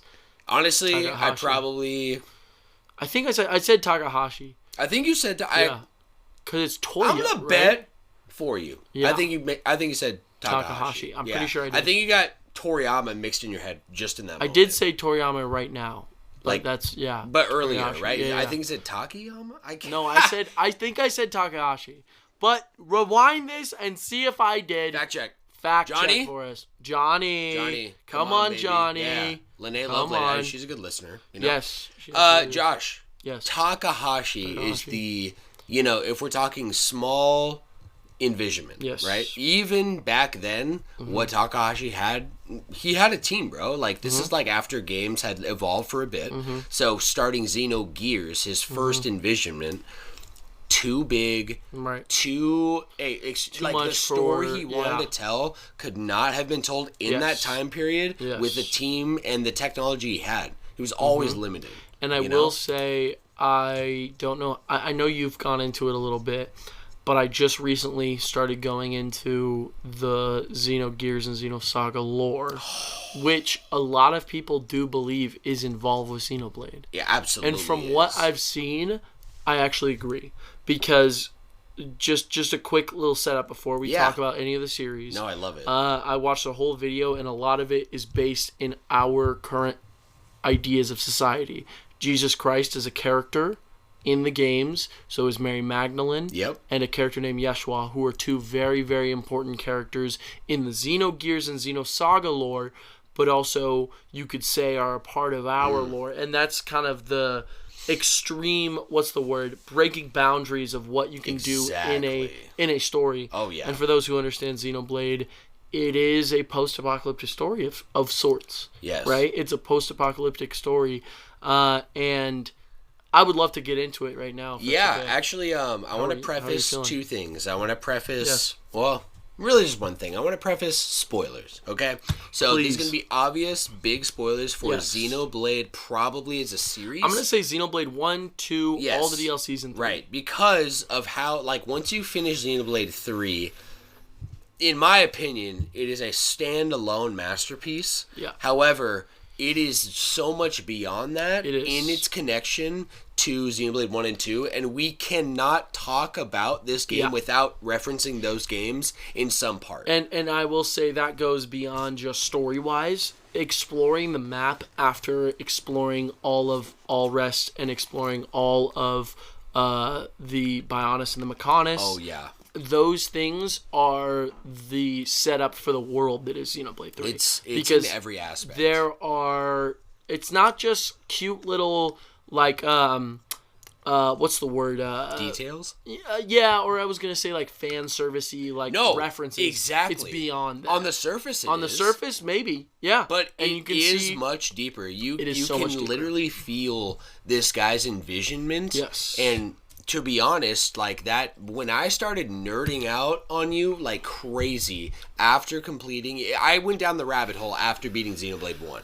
That's when it happened. I'm like taking in all the stuff that's happening with the conduit, all the stuff that we don't learn about that until Xenoblade 2, though. Right, but I want to preface before we really get into 3, because I kind of just want to let you take the reins on it. Yes. But in this lore rabbit hole, I'm just going off of my memory of where I was at like 2 years ago. I just remember running in your room. I probably saw that same video as you, and I probably saw 8 other videos. Yeah. And then I started going in the wiki, and I always go down these crazy rabbit holes of like, I'll read like 6 paragraphs about a character, and then I'll see 3 characters that I don't know. Click on them, and I click on them. Yeah, you already know, bro. Of course. Right. I've been in the same rabbit hole. Yeah, you understand. So I went down a big rabbit hole. First on Xenogears, and the big thing from Xenogears directing it, because really like the grand scheme of how I feel about it, and I think a lot of the fans, it's kind of divisive, but I think this is really it feels like Takahashi always wanted to tell this story. Yes. And he was just trying to find his way of telling it, right? Like you said, it was like there's heavy pop culture references and real world ideologies. However, Xenoblade as a whole kind of is outside of any pop culture references, right? Because it's beyond that. It is beyond that. It's like you said, but it tells the same story, and it tells it way better, bro. Like, if I'm with you on that. Almost just I still want to someday fleeting dream play through Xenogears. I am not touching Xenosaga.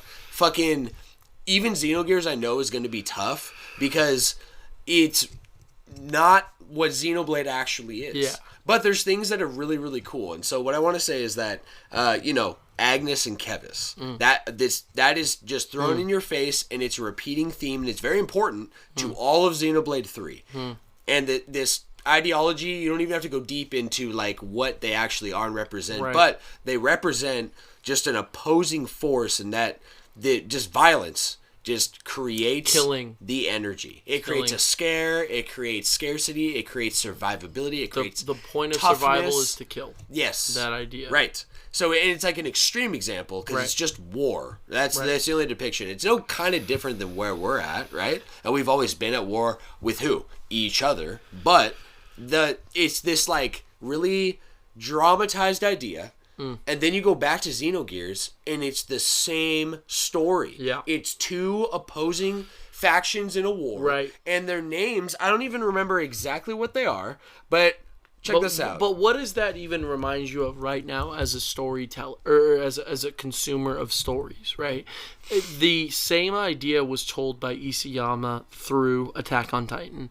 This idea that humans, in their natural state, will yearn for war and will yearn for battle, and those battles don't end. It's just like Attack on Titan, bro. It's just like Attack on Titan. Seriously. And everything that... It's Ave and Kislev. Wow. Agnes and Kevis. Kevis. Yeah, it's the same thing. Right? Even how millennia mechs apart was this whole part. And you can see the love of mechs in like Takahashi with obviously Xenoblade Chronicles 2 for X. sure. Right? In X for sure. Right. Yeah. Bionis Makanish, they're two massive, basically mechs, right? And Xenoblade 2 takes it even further. The Mechon. And then 3, it's literally the Ouroboros is like the craziest. Okay, we're actually playing as a cool, like, applicable mech. Xenoblade 2, I felt, went into it a lot with the Aegis and its control over, what was it called? Those, the artifices? The artifices, yeah. Really cool idea. And those designs are fucking awesome. Sick. Yeah, awesome. I love the main artifice, the one that Matlos is trying to get control of. I can't remember the name. Mithra had control of. Ion, yeah, it's Ion. Yeah. And that whole idea of like that being such a huge draw of power. Yes. Love it so deeply. Yeah.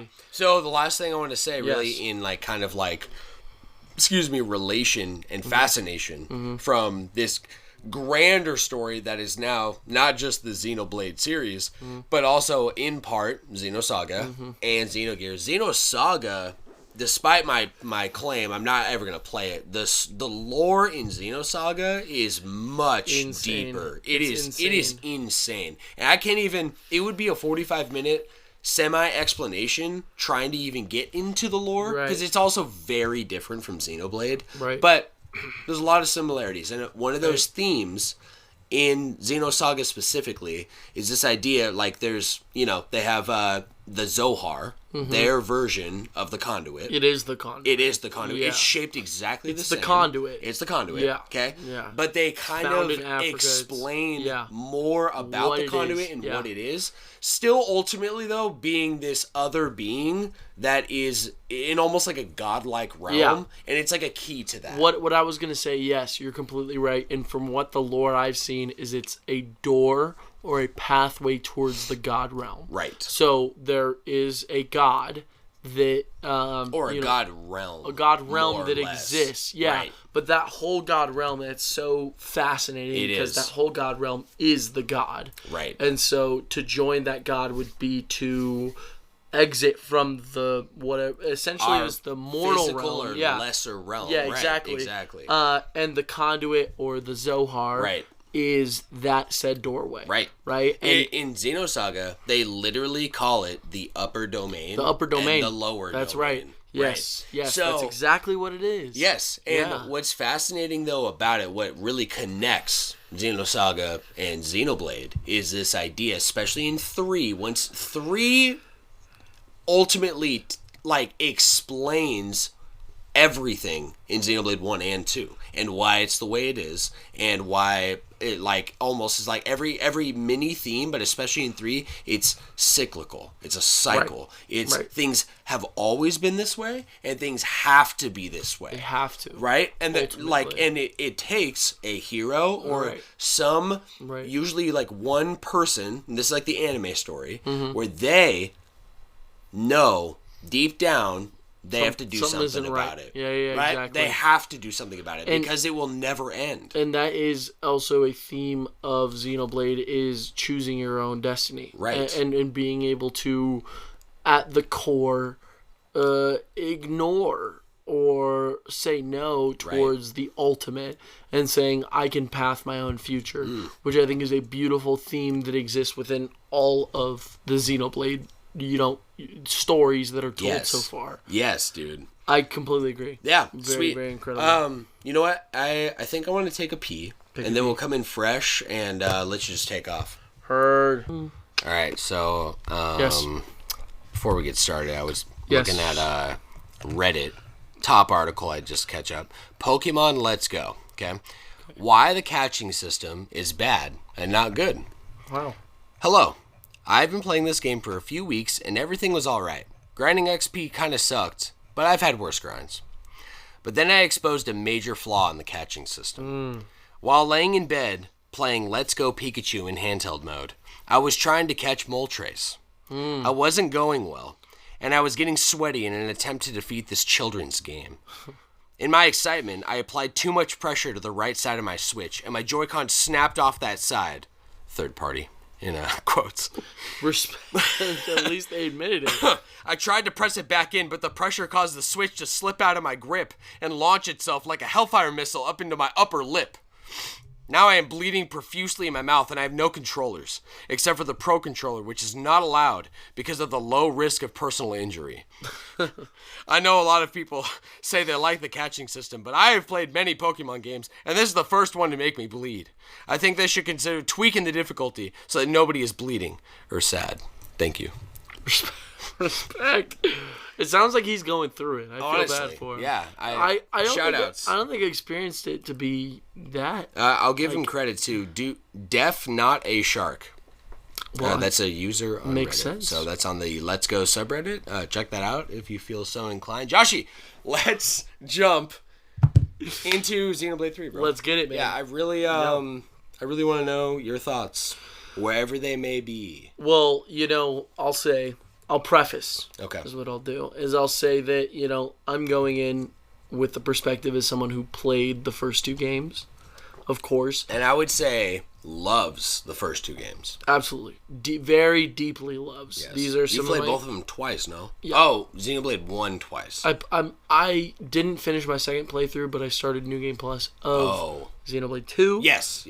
I absolutely adore both of those games.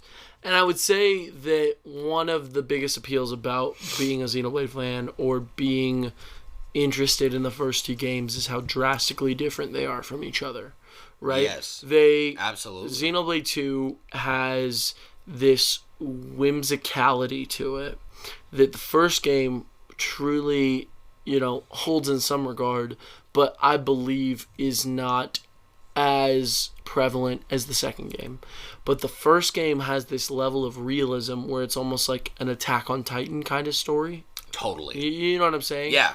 Oh, I absolutely do. It almost just has this, to be honest with you, I mean, before I actually played Xenoblade 2, which, as you know, when we first connected, it was me recognizing your Xenoblade 2 background. That was when I knew you were a true gamer. That's when you knew. Because right? my backgrounds were, it was Xenoblade 2 as my lock screen, and my home screen was Xenoblade. And so when I first said something about it, and you looked at me, a bolt of lightning clashed through that Dutch Bros building, and it was the birth of the Flash Bros. It was. It absolutely was. You know what I mean? No question on it. No question. That was the Flash moment. That was the event, Flash moment. Right? That was the Flash It was like, event. We were just connected like Bond and Meliodas, my guy. How could you not? There's all of the reviews, and I'm pretty good about looking past video reviews and what exactly they think about it. I'm just looking at gameplay and I'm like, okay, their thoughts, I'll take them in, but I really like to make my own opinions. Of course. Dude, the subreddit for Xenoblade as a series, very, very avidly upset with Xenoblade 2. Pretty much taking the approach of they sold out, it's super anime now, it's not mature, all the, that's pretty much I think what you're getting at with Xenoblade 1, right? It's it's way more mature. It's a much more mature. It feels very unique. Yes.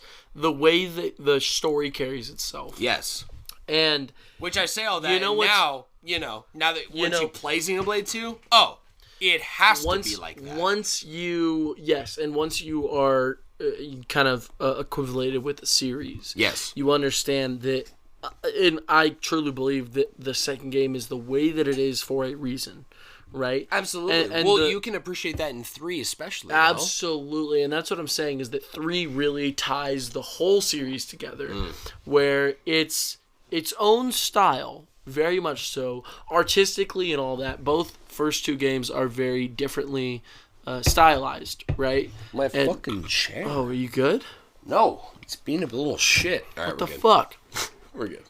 But my point being that I believe those ideas are thematic.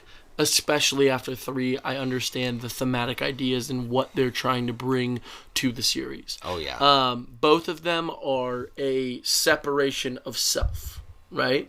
And it's kind of genius when you really break it down. And I will, just to set up Xenoblade 3, we're saying full spoilers. I'm going to go into full spoilers. Okay? Yeah, that sounds great. The setup to these two universes and the setup to 3, the lore to 3, this character named Klaus was face to face with an ethereal object that was beyond his own comprehension and believed himself to be a god.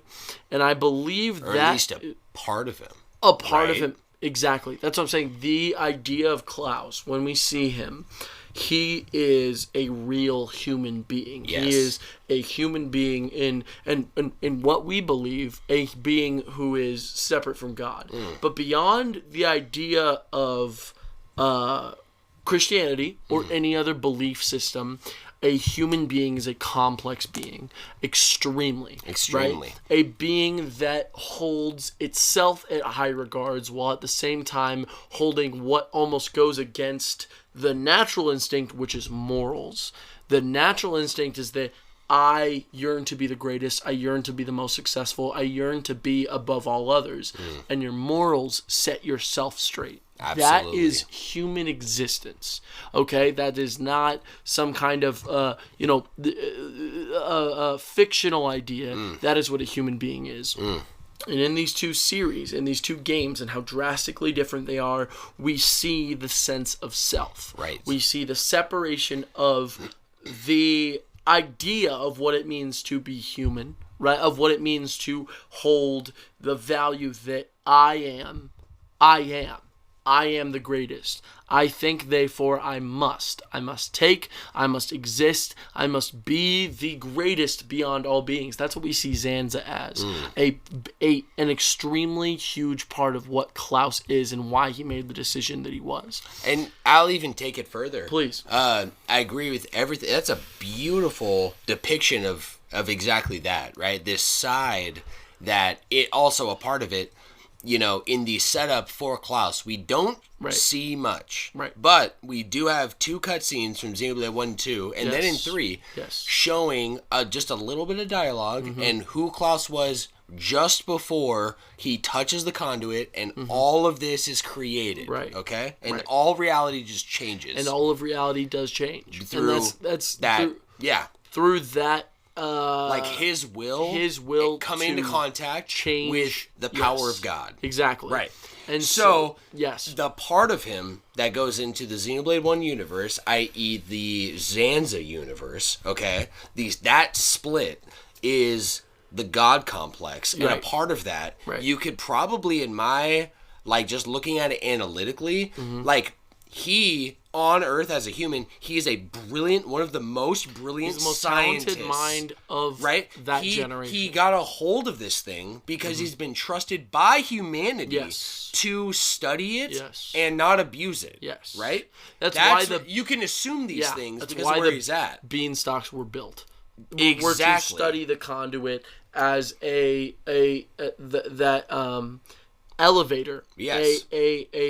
Essentially to make it the most unattainable place ever. Safe too. Safe to not affect by anyone else. Right. So that side of him, I would probably assume, if you look at the intricacies of his design of the world, which is all him. It's all in his head of who he is as Zanza, how he's designed everything, how the Telethia and the cycle for this landscape, right?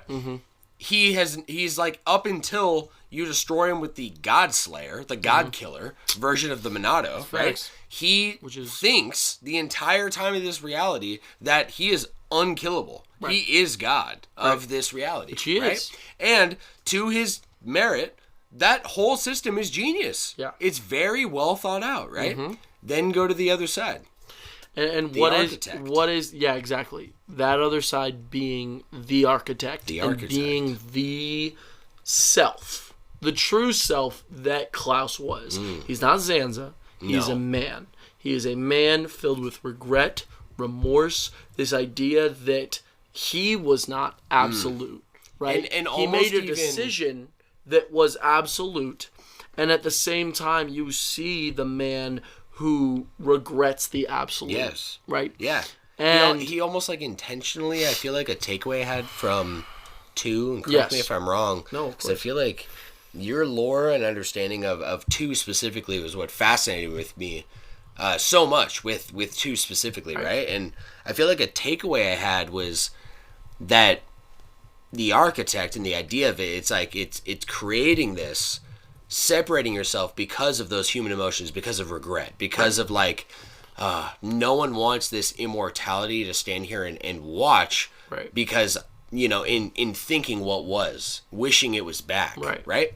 So then creating an almost as humanly possible perfect circuit system, but he knew that, hey, eventually somebody could break the system. Somebody could get a hold of power. And if they do, I'm going to let him. And that's what should happen. That's the belief. And it's, almost in the same way that he did. Yes, absolutely. And that's kind of the beauty of the architect versus Zanza. Absolutely. And what is the sense of self, right? Because when we see the architect, and you're right, we don't see a lot of Zanza, we don't see a lot of the architect, but from what we do, we understand they are one and the same. Well, they are the same being. We understand a lot more about Zanza more than the others. We understand very little about Klaus, and we understand a bit about the architect. Yeah. Mostly shrouded in mystery, though. You know what I mean? Like a little bit of the lore, and then pretty archaic for the most part. But a huge theme of the architect opposed to Zanza is the theme of loneliness, and the theme that this god was so remorseful for what he had done that the world we have been exploring was his creation, right? Yes. The reason the Cloud Sea exists was to cover because the world of Xenoblade 2, it's not an endless sea, it's a cloud sea, which is a sheet. Sea. Yeah. It's a sheet placed upon what we see, which is the land of Mortha, which is our reality. An empty world filled with empty buildings. Yes. The remnants of what once was. Yes. That world is a husk of what it was. His yearn to find life, to recreate life from what he regrets is what creates the world of Xenoblade 2. That yearn to create titans, beings, living sentient beings that slowly evolve and turn into core crystals, which those core crystals slowly evolve into humans, and then that's why of life. Exactly. That's why we see all the different types of people.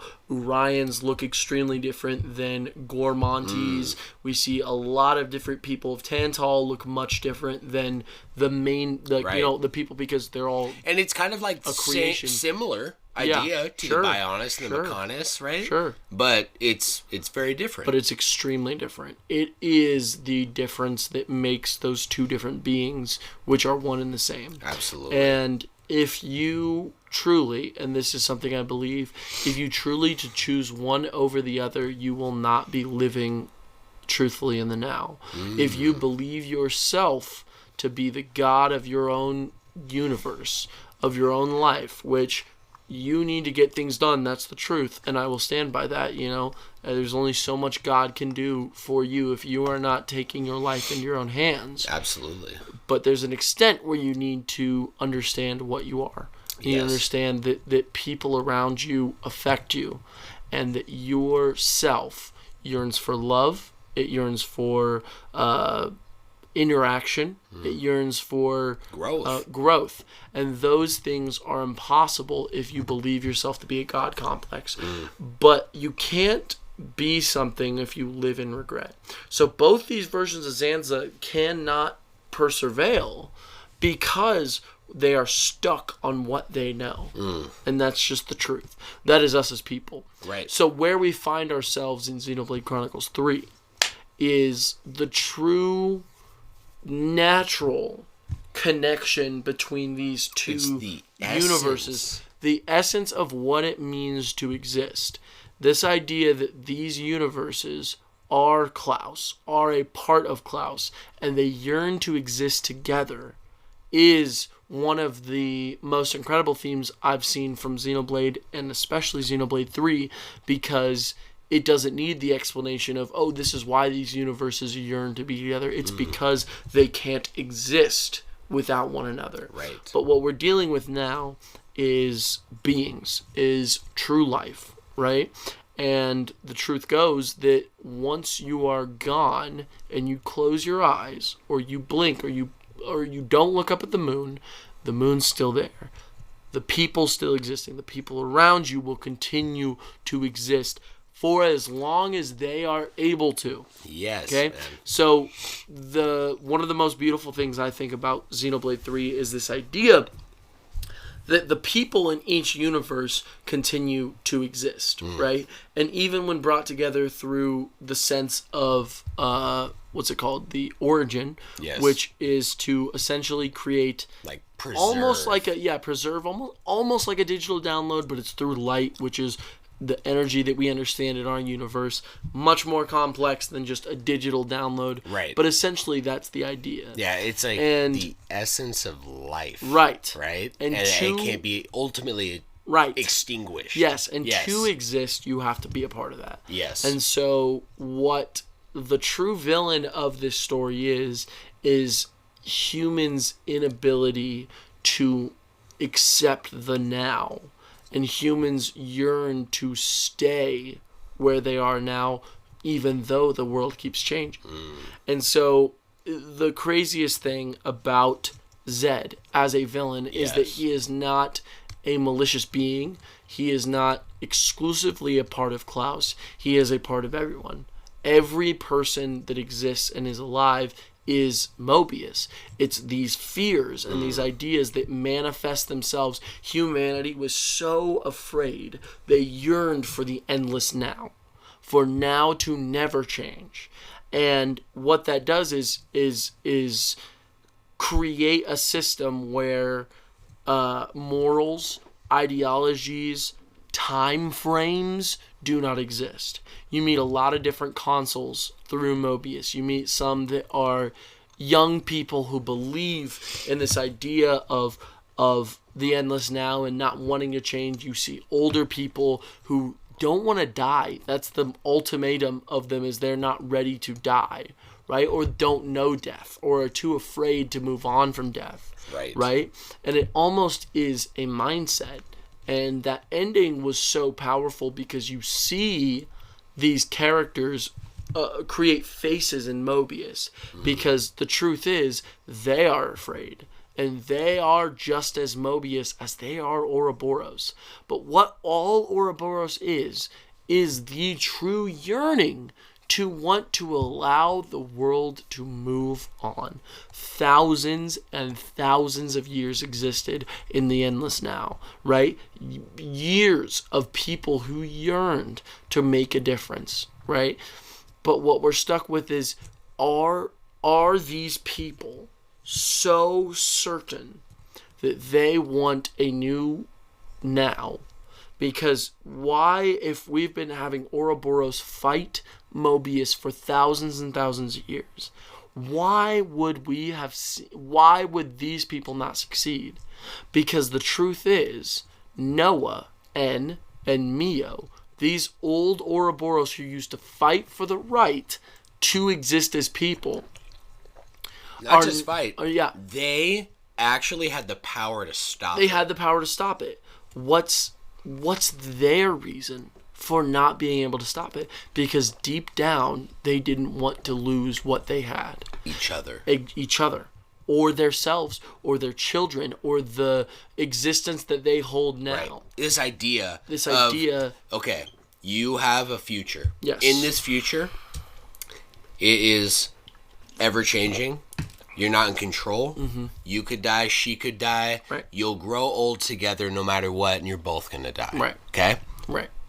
Whatever it is, you're taking a risk of some kind. And there's a lot of fear and emotion involved. The other choice is you can have everything you have right now forever. Mm-hmm. And temptation, almost like the devil making you a deal.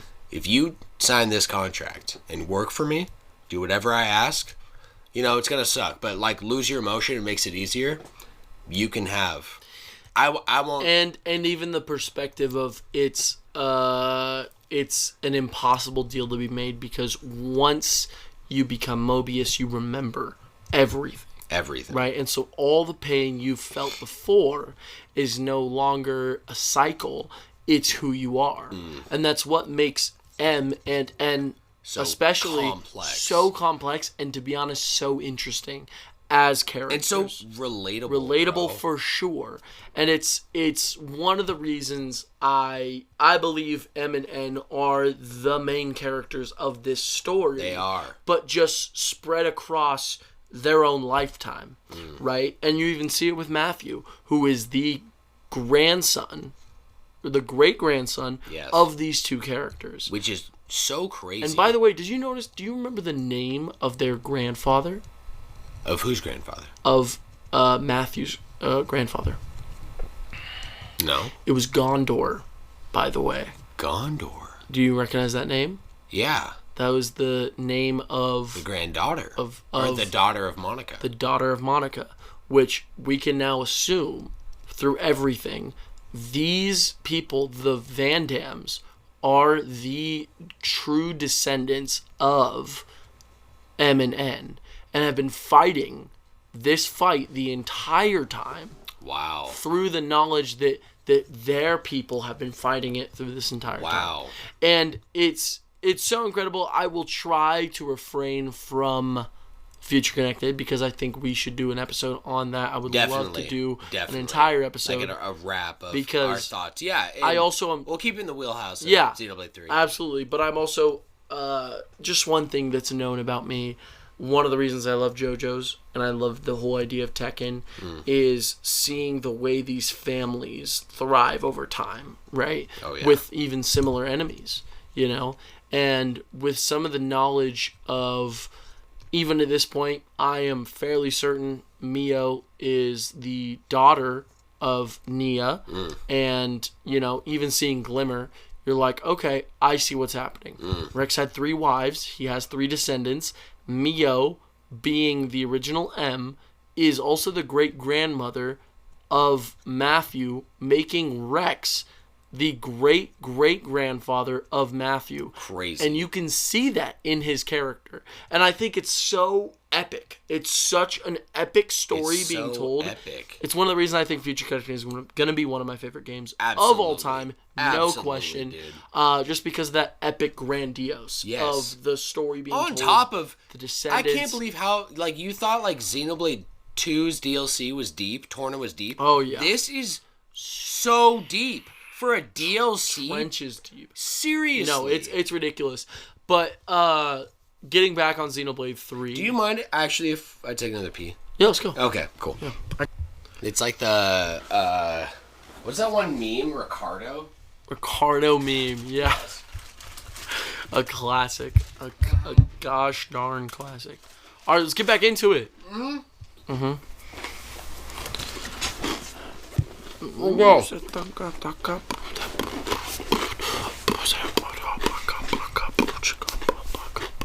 Go if you want. Xenoblade 3. Yeah, I don't remember exactly where I was, but that's okay. I believe all that is kind of incredible what we've said so far, because that is, after you finish the game, almost surface level. Right? And in depth, when you go into the game, you find something even deeper than that, which is beyond heritage, beyond the will of people. You find 6 characters that are so deeply written that they become on their own story that exists as a medium beyond what Xenoblade is providing. And I really do believe, I think it's the best written characters in all of Xenoblade. And I love Xenoblade 2. I think it has the best villain. I think it has some of the most complex ideas. The ideas of Blade's and Jin's whole struggle with the idea of being forgotten. Malos' struggle of being a being that inherits a will that is not of his own, is so deep and complex. But the 6 central characters in Xenoblade 3, I believe, are the best written in all of Xenoblade. Noah, as a main character, and I know what you mean by he gets tested in the story. He absolutely does. Probably most of... I mean, I don't want to say more than any of the other ones, because Rex gets tested pretty hard. He does. Rex almost loses all of his morals through the will of the game.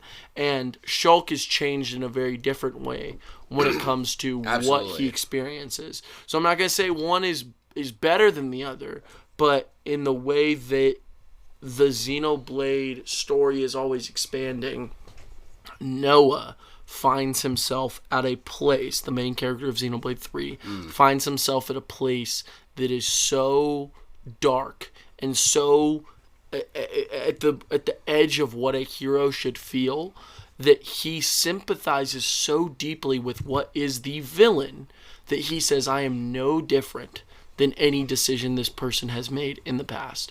Which this person in this example is him. It's a decision. It's a decision he made in the past, right? But through this kind of beautiful idea, which I completely agree with, he has found something through his friends and through his upbringing that is just a slight bit different than what he experienced in the past. And what I believe that is saying is ourselves and what we are influenced by is almost out of our control to a degree where we play the cards that we were dealt in the best possible way. Noah was the person to break the cycle because of the people around him and nothing more than that. Himself in the past, you see it. He falls to weakness. He falls to this. It shows it. He chooses it over and over again. Yes. And he even says it beautifully, that path and the way that it's how it's depicted. So perfect, by the way. Right in front of Zed watching it like in a theater. Yes. Right? Literally. And it's incredible. That character of Noah and Mio to that degree as well is just so deeply written. Can I ask you something? Yes. It doesn't directly say, so it's more or less theory. But who is Noah exactly? Who is Noah as a character? Yeah. I believe Noah is a being with a strong will. And is he N? Well, I would say no, because of his upbringing. And he says it to N. He says, N even asks him, he says, what is the difference between you and me? Why do you think you are absolute and my idea of existence is wrong? Well, and he says, I'll chalk it up to chance. I'll say that it has to do with Riku and Lance and Uni and Tyon and Sina and Mio. These people he's met in his lifetime.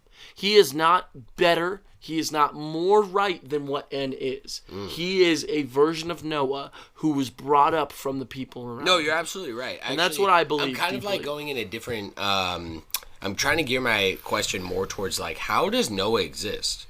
Because... he's a shadow of the regret. That's what they say. That's what I believe. So he just kind of like manifests. He is a manifestation of M and N's regret. They are walking regret because the truth is they chose the wrong path. So in a way, yes, their essence is similar to Zed and Mobius. Yes, and that's one of the most interesting things about that ending is that instead of Zed being a man who yearns to change, he is the culmination of all of humanity's yearn to not change. Right. Which is extremely strong.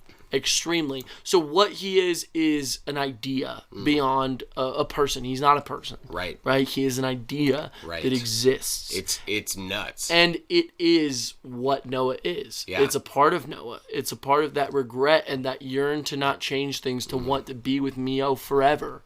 Which the ultimate Noah, the one that we see, the shadow of N, is the one that chooses to throw away Lucky 7 at the end, and the one who is willing to lose Mio in order to live in the true now. Yes. In the true existence, which is the one. But the beautiful thing about that ending, which I think is one of the best of all of Xenoblade and one of the best of all time, to be 100% honest with you. Absolutely. And we got to slightly touch upon this, but that ending of him being able to let go of Mio, not in, Mio. Yeah.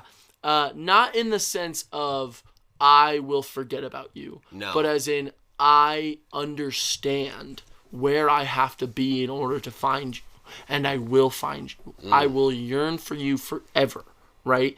And it's beautiful. It's absolutely beautiful. And you see in the end, the post-credit scene, he is not just the little child. He is a culmination of all of the existence he was before him. When he hears that sound, he recognizes it. And he recognizes exactly the person he was before that game happened, right? And that end is changed. Noah is changed forever. Forever. Because his being is forever going to be tied to Mio and tied to the idea of giving all their off-seeing and the idea of valuing life. Yes. That's not lost. It's not that he is just, the kid he was at the beginning at the very end. He isn't. No. That's not the case at all. Yeah, it's and so magical. It really is. And one of the things I loved so much was he didn't regret what he did, but it still hurt. It still hurt. He kissed Mio at the very end, that beautiful embrace that they have, and then he runs for her. He yearns for her while their universes are separating. All of them do, which is so beautiful because we've been following Lance, Uni, Riku, and Noah. Yes. Yeah, and all these characters, but the truth is they can't exist together. No. They can't. No. And as much as Noah wants to exist with Mio forever, he knows the truth.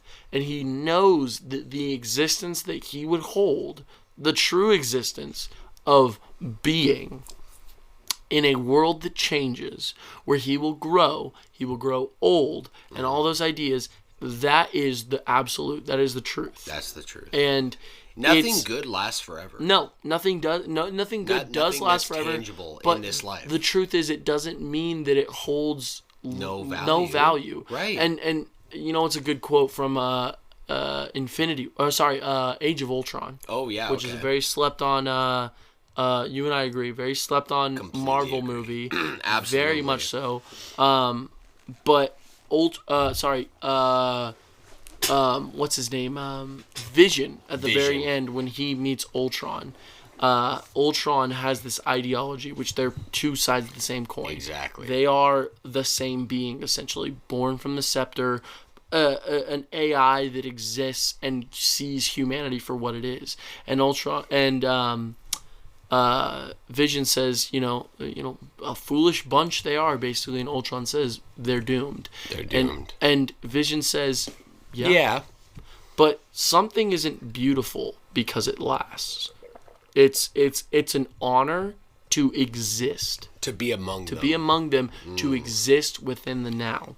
That's what he's truly saying. Absolutely. He's saying there is an honor to exist in our current state that we are, even if we change. Next week is not going to be the same as this one. Tomorrow is not going to be the same as this one. But it is honor to exist now. And Zed is afraid of that. Zed is a part of Noah. Zed is a part of every human that exists. Even a part of Nia and Melia. This fear of change. This yearn that things will change. Right? Wooden and endless now. And you see it in that character, I forget the one. But the one that moves over to become, she shoots herself in the head. You remember the one? Oh. With the ponytails? Melia's sister? No. From Xenoblade 3. The one from the city who backstabs anyone so that she can become a part of the cycle and get a flame clock in her eye. She says, it is a beautiful thing to restart. It is a beautiful thing to not have to worry about change. To be a failure, you have opportunity to exist again. And there is truth in that because that's how we all feel. And I promise you that's how Zanza felt. Oh, yeah. And it's incredible, Zanza and Klaus. I believe at its core, a large part of what Zed is what Klaus and Zanza became. It's 3 parts to a person, right? It's not just, there's regret, there's the God complex, and I think in that trinity of beings, there is the fear and the yearn for things to not change. Yeah, for yourself to not change, to fail. This yearn to start over again, right? Not loneliness and not regret the way that the architect is, and not this sense that everything I do is absolute. It's this third sense of the human self, and that's why I think it's so beautiful and why Xenoblade is one of the greatest series, because every villain is villain or main antagonist is a part to the self. Absolutely. And with that self comes a fear of change, a fear of the new, a fear of something that we don't understand, that we don't comprehend. And Zed at the end, he loses his bad guy persona and he begs for the world to not change. He says, please don't let this world become what it was, because time will continue to move and we will age and we will gain something new. We'll move on and we will lose this sense of now that we hold. And so powerful. Very powerful. And when you look at deep. it, Zed is not truly a villain. He's the antagonist of the story, but he's not a villain.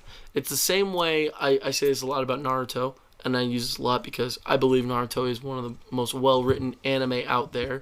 The main villain, Madara, his whole goal is the same as Zed. So he wants to cast what's called an infinite Tsukunomi, which a Tsukunomi is... Tsukiyomi? Tsukunomi or maybe Tsukiyomi. Could be. Well, yeah. So there's some lore there, mythology. Yes, but anyways. with a Sharingan, you can cast someone into this vision. You can cast them into a fake reality and you can use it for bad or theoretically you can use it for good. When we first see it, Itachi uses it against Kakashi, and Kakashi gets brought into this world where for 12 weeks it feels like he's crucified and is getting stabbed by a spear over and over for 12 weeks. And it basically breaks your psyche because it happens in a second. Right? But you feel like it exists forever. So the main villain, that's Madara, believes that the now is so miserable, that the world we exist in is so miserable, that he wants to cast onto the full moon what is called an infinite Tsukunomi, which will wrap everyone in these cocoons, and they will have visions of what their number one dream is. No, not what is to come, what is fake. So you see some of these Tsukunomis, it's everything you could ever ask for. Naruto's is to be with both his parents, growing up in a beautiful world. Yeah. It's a beautiful world, but Naruto believes that without the truth and without the real now, we will not change. If we get fed to us this idea that we are okay and we will forever be okay, that is the losing of humanity. Because a point to humanity is that we will change. Dude, it really takes me also to Eren Yeager, right? And this idea of like, yeah, what are you talking about? Life's great. And he's like, are you all blind? And he's a child, right? Yeah. You were all chilling inside of the tiniest square footage, a cage on the face of this massive planet, and you're all just saying it's fine. It's all good. We're not good. Yeah. Right. Yeah. Wake up. And so that idea, I think, goes beyond just anime and just Xenoblade. No, dude. It's ourselves, and it's there are ways that we try to freeze reality into what we are now. Yeah. Oh, yeah. Without this yearn to change. But that takes away what we are as humans, which is the need to change. Yes. We are ever evolving creatures that yearn to be new, to be something more than we were before. And Xenoblade 3 takes that idea with Noah, Lance, Uni, Cena, Tyon, and fucking Mio so perfectly. So well. Perfectly in a way that is also... It's so beautiful to watch because all these characters have a relationship. And I love it so much because I'll say that Tyon and Uni are what feels like should not be a relationship that works. Yeah. Right? It feels absolutely. Like two people that are on two very opposite ends and yet find this common ground and find out that they love each other. Oh, yeah. Right? And then you have a different perspective. Dude, and what I got from Lance and Senna. I was going to say. People pleaser, blunt. Yes. Blunt as hell, right? Yes. Like, the first to say something, the last to say something. But the beautiful thing is, on the surface level, they're so similar. Yes. They're workout buddies. They spend all their time together, holding each other accountable. But what are they? They are the stepping stones to what they need to be, because Lance is too upfront about his feelings. And too quick to assume. Yes, to assume.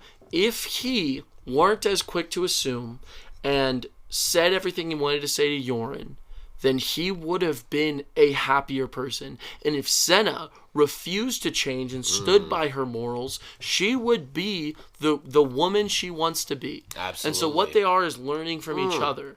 And then you get down to, and that's just two of the relationships. I'll even mention, I love Manana and Riku so much. Dude. They just love each other so much. At the very end, they're crying and holding each other. Just like it's such a fantastic dynamic because Riki and Riku. Tora. Riku, sorry. Oh, wait, no. No, Riki from Xenoblade 1 and Tora.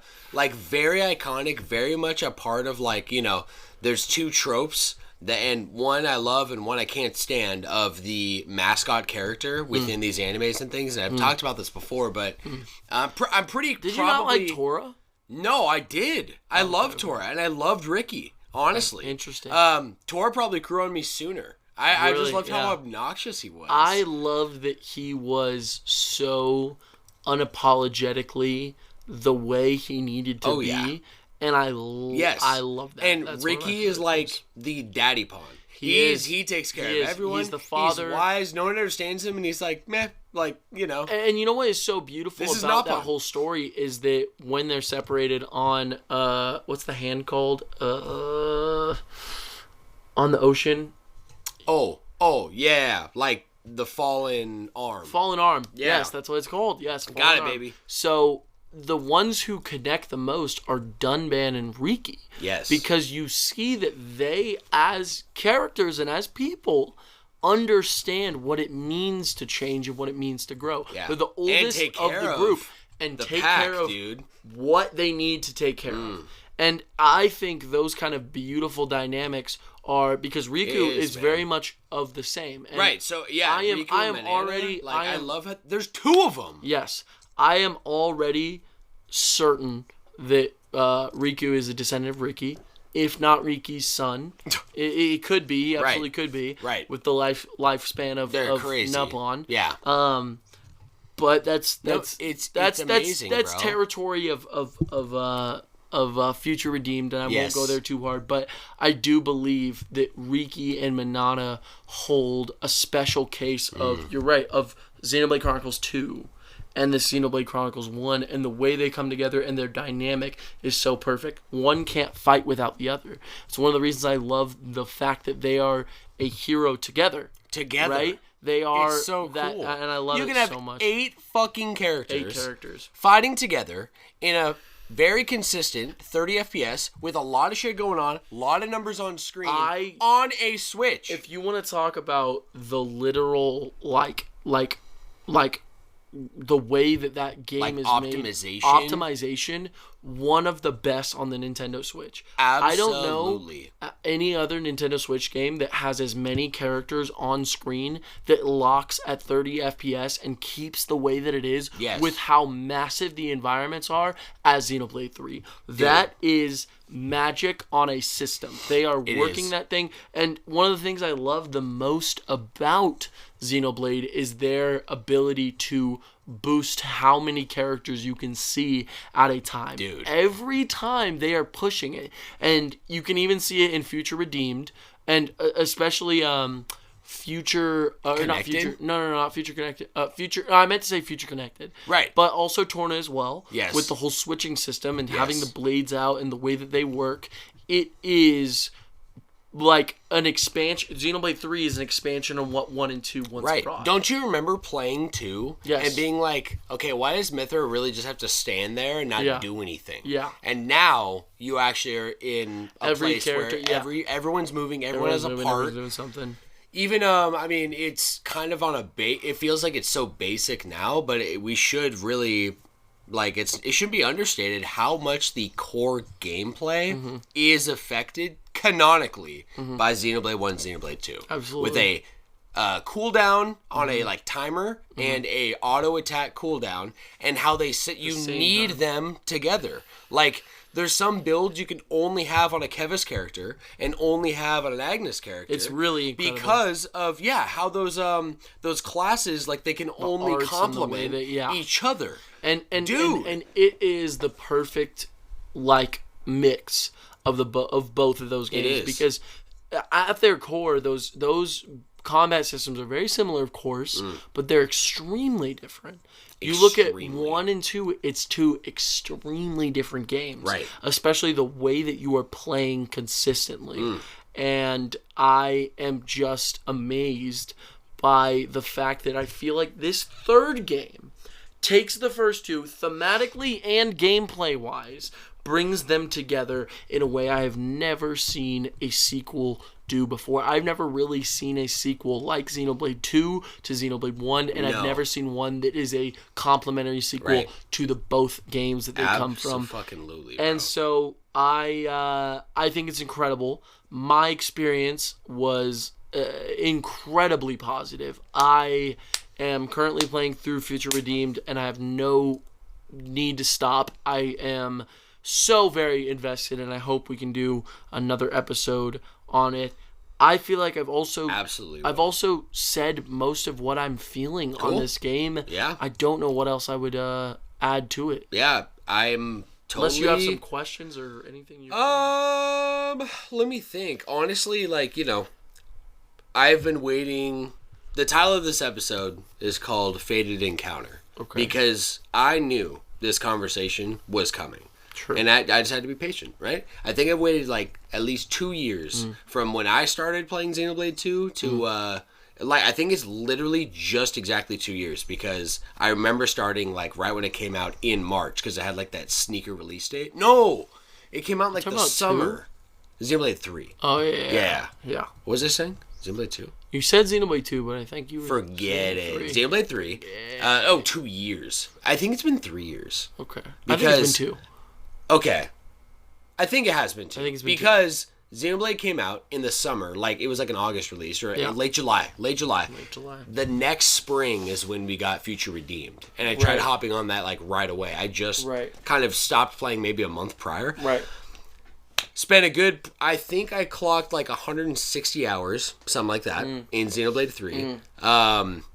Dude, I just could not wait for you to really like experience this and take it in the way that I knew you were taking it in the way I was, because it was everything, all these references. You're playing through, you're coming across the city of Uriah, but it's the Uriah ruins. What the fuck is this, right? And like then there's no mention of the Mechonis sword being the Mechonis sword. It's called something completely different. Or no, it's called Sword March. Sword March, right. And then how it's actually integral to the story, and it's like, even up until that point, you're kind of on this cryptic mission to the sword. And every time you go through one of the massive maps, it just gets closer and closer, and you're like, dude, just when you thought Xenoblade 1 and 2 wasn't any more grand or huge, this is massive. I completely agree. The unveiling, I'm trying to think of wow moments for me. The unveiling on the map when Origin finally appears, when Melia escapes, and she literally gets the whole army to try to take this fucker down. Kevis and Agnes. Kevis and Agnes, dude. Yeah, insane. It just crazy. This concept of even like leadership almost breaking free from the chains and certain people being strong enough to fight like that, you know, Kamaravi taking out his own damn eye just to override what his gut is telling him. Like, you know, the thematic, the symbolism. You're talking about thematic shit and, like, you know, the Naruto, like, the voice, right? The voice in this game is Guernica. It's Guernica approaching them and being like, hey, wake up. Yeah. Right? It's like that whole scene and how transformative it is for these characters who were literally naked together in a bathhouse like 3 weeks prior. And they're chilling like they don't even know anything but war. And this guy's like, wake up. It's incredible. I mean, just to mention real quick, the baby scene of like them visiting that child, it made me cry so deeply to my core. It wasn't just that it was a sad scene. It's not a sad scene. No. You know, but what it represents to the story and these characters, and even kind of like a beautiful idea of Noah and Mio seeing that couple kiss. Yes. And not knowing really what it means. But they felt even something. Like, they look at each other and they're like, all right. Like, what's up with that? I feel embarrassed. Yeah, exactly. Oh, because I thought of her? Yeah, exactly. Right? Exactly.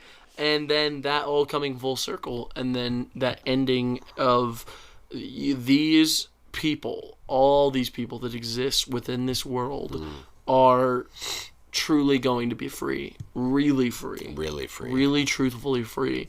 And it's beautiful. It's absolutely beautiful, bro. And, it's incredible. And we've touched on a lot. So honestly, I feel like I'm also good really wrapping it. I do have one question. Yes. Okay. My question is,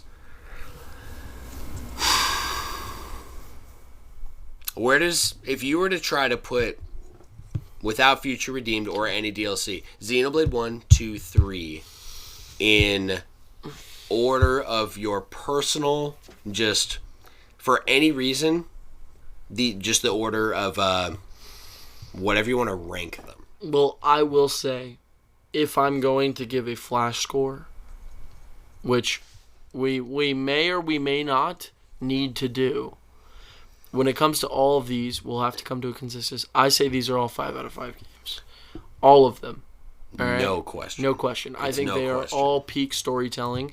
I think the way that they all tell their stories are only, like, what's the word? Lifted up with each other. Right. Right? They complement each other so well, perfectly. It's a tough thing to say. Yeah. Because, like I said, it's definitly subjective. Yes, right? It's very subjective. Just maybe how it impacted you. I would say, fuck, man. It's tough to do, man. Jeez. I'll give you mine. Okay. It's Xenoblade 3, 2, 1. 3, 2, 1. And that is like everything you said.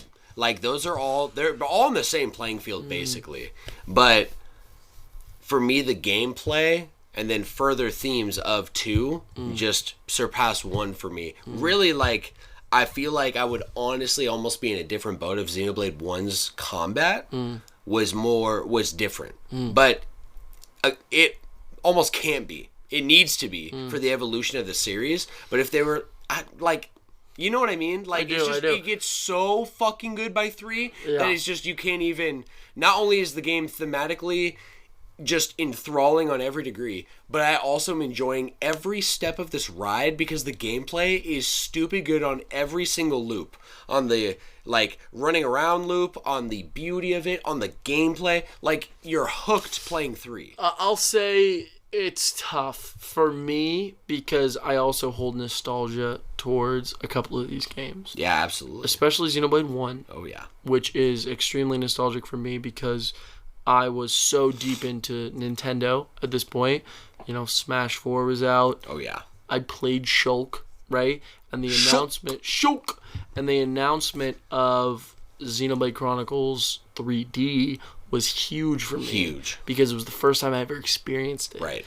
And I remember even on when I talk about like how much I loved that Utah trip I took.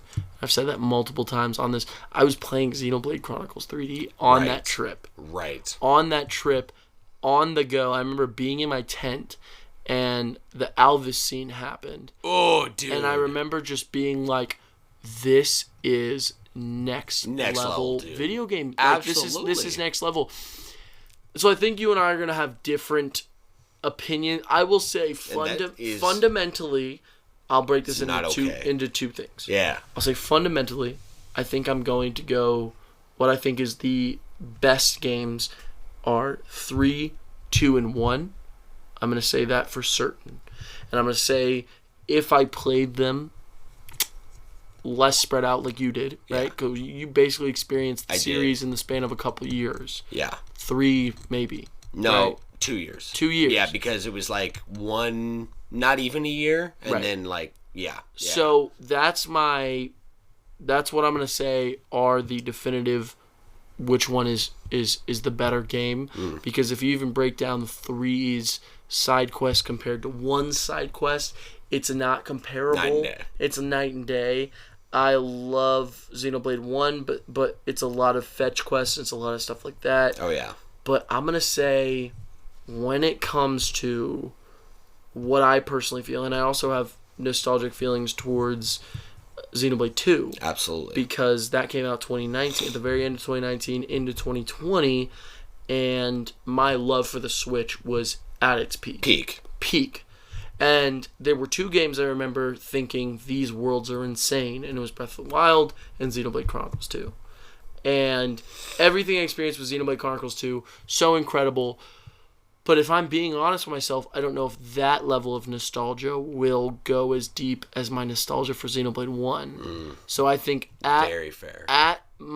In my heart, I would probably say Xenoblade 1 to Xenoblade 2 to Xenoblade 3. Really? And this has nothing to do with how much I enjoy them. No. If I could say they're at their peak, they are. I understand you. Yeah. They are at their peak. They're on the same level. They are all peak storytelling, all on the same level. But those slight grasps I have, which is the nostalgia and the mind-blowing. My mind was blown in that first game. Colony 9 blew my mind. Before I ever even got to fucking Guar Plain. Right? Yeah. The music, how much you could explore in that open area with the water and the islands that were to the side and the enemies that were available that you could fight next to Tephra Cave, and even the shock opening of, Metal Face and the death of Fiora. Those things, I was blown away by. It was one of the most blown away I've ever been. One of the most blown away feelings I've ever had in gaming. Imagine the reveal of the Mechon, like the people who are the Machina. The Machina. The reveal of the Machina. I literally I shit myself, bro. No, Egil. Yes. That idea, it's literally Attack on Titan level of it is. You believe this to be as simple as revenge against an evil race, and it's not the case. Oh, yeah. And so that level of mind-blowing at the age I was at, which... no, I get it. I think I was 15 or 16. It don't even matter. I'm going to have to say 1, 2, and then 3. Yeah. But at the same time, these are all peak storytelling, and they all work together. Yeah. In a deep way that is beyond anything. 3 is one of my favorite games of all time. This is my favorite game series of all time. No, dude. No question. Yeah. And I would never even... You can't even, in your right mind, recommend you even just play 1. I wish I could. No. I wish I could, but I always... It's a must experience. I always say you got to experience the series. Joshi, I'm going to... I apologize. My bladder is going to implode. It's okay. I got one last piss and one more question for you on this topic before we shift out of here. Well, let's do it. All right. We are back, Joshi. I had one last question Yes. for you. Yes. Wait, I have a point to make before the last question. What's your point? It's my birthday. Yeah. Shout outs, guys. It is 1:03 a.m. 1:03, that's right. Yes. Perfect. You like the little desk clock right here? I love that. It's a little ahead, It's cute. Yeah, I'm very gonna cute. probably back. It is a little bit ahead. Yeah, yeah, a little bit. Not I like to be, No, that's 1. I don't think it is ahead. It's 1. 106. Yeah, Yeah. a little bit. Just Do you not have do you not usually like read analog clocks? Do you prefer digital? Well, it's just kind of the society we're set up in. I feel is. like I don't get to see an analog clock unless someone gets an analog clock. Right. But I used to, in school, we had to read time on an analog clock. But that's, I'd be able to read that pretty quick until it gets much further, like, down there. Okay. Because this is, like, very clear. It's, like, 12. Yeah, obviously. And it's like 11 and then 10. But then when you get down here, it's like, oh, is that 7? Is that 8? Is that, like, what are we looking at? Yeah. You know what I mean? No, I get it. You know what I'm saying? And I get it because when I went to, like, Dutch, BlackRock, nobody knew how to read one of these. I'm like, holy crap. It's going to be a lost art pretty soon. It is. No, it's already dying, bro. Sure. Joshi. Yes. One more question. My question is, what was your favorite class from Xenoblade 3? Oh my gosh, Flash Fencer. Fencer. That Flash, okay, I showed you a little bit. Yeah. And I will show you again if you ever want to see.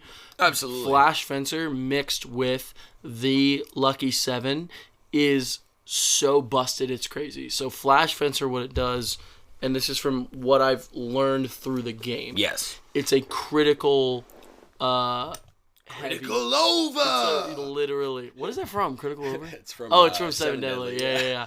It's a critical class, basically. And so high crits, it's one of its arts is literally higher percentage of crits. Crits also help fill your as a what's it called? As a class, as a fighter class, the crits help get your ultimate bar up quicker. So I have learned how to get Lucky 7 in 2 moves and then unlock it right out the gate. Which, by the way, I never knew that playing the game. That is crazy. I discovered that all by myself, which I was really proud of. Yeah, those are the best moves. I was just trying out a bunch of different stuff, but I used it up. I almost said Zanza. I used it all the way up until Zed because it's literally 2 moves to unlock it, and then once you unlock it, it is a done deal against any fucking what are they called? What's the opposite of Ouroboros? The Mobius. The Mobius. Yes. So it does more. Did you know this? It does more damage against anything Mobius. Oh, I think it did. Yes. Yeah. So you can literally... So my tech was literally... I'll break it down right now. Fuck it, because we're talking classes. Yeah, let's do it. So you go critical on the side, right? Which is, one of your arts. And then it's higher attack on the back. And because of the criticals, you are literally... And the way I built Noah, you can literally... Right after 2 attacks, you dash to the side, critical attack, dash to the back, critical back attack, dash all the way to the front, activate...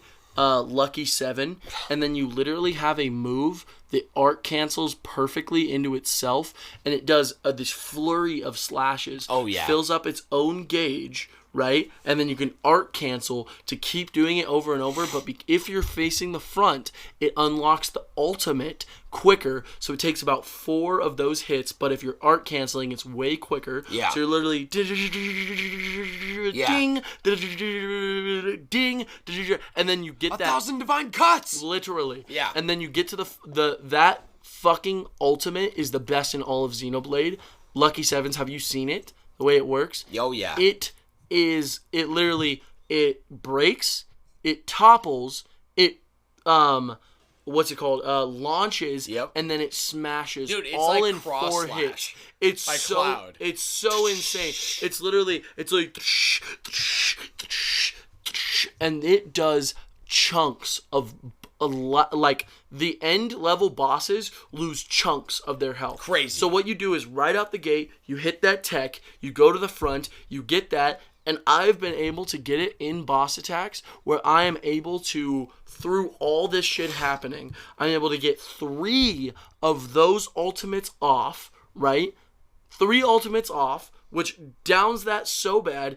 And he has different attacks if you activate a what's it called? Chain attack? Chain attack. Yes. He has different attacks.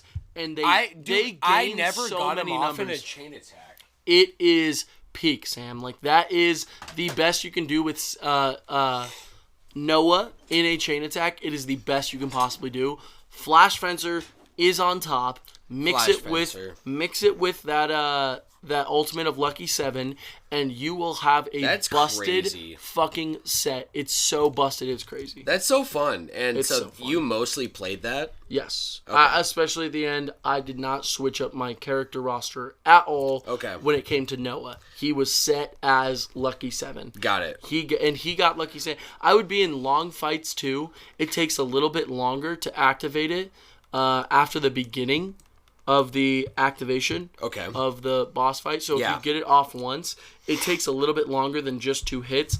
It's around 5.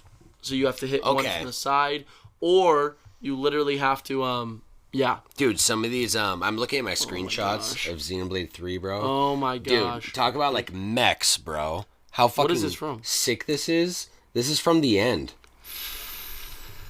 This is like fighting Zed. Right? And him in his, like, crazy-ass form. Dude, I took 836 screenshots. Absolutely. Dude, some of these they're so iconic. Peak. So peak. Are you kidding me?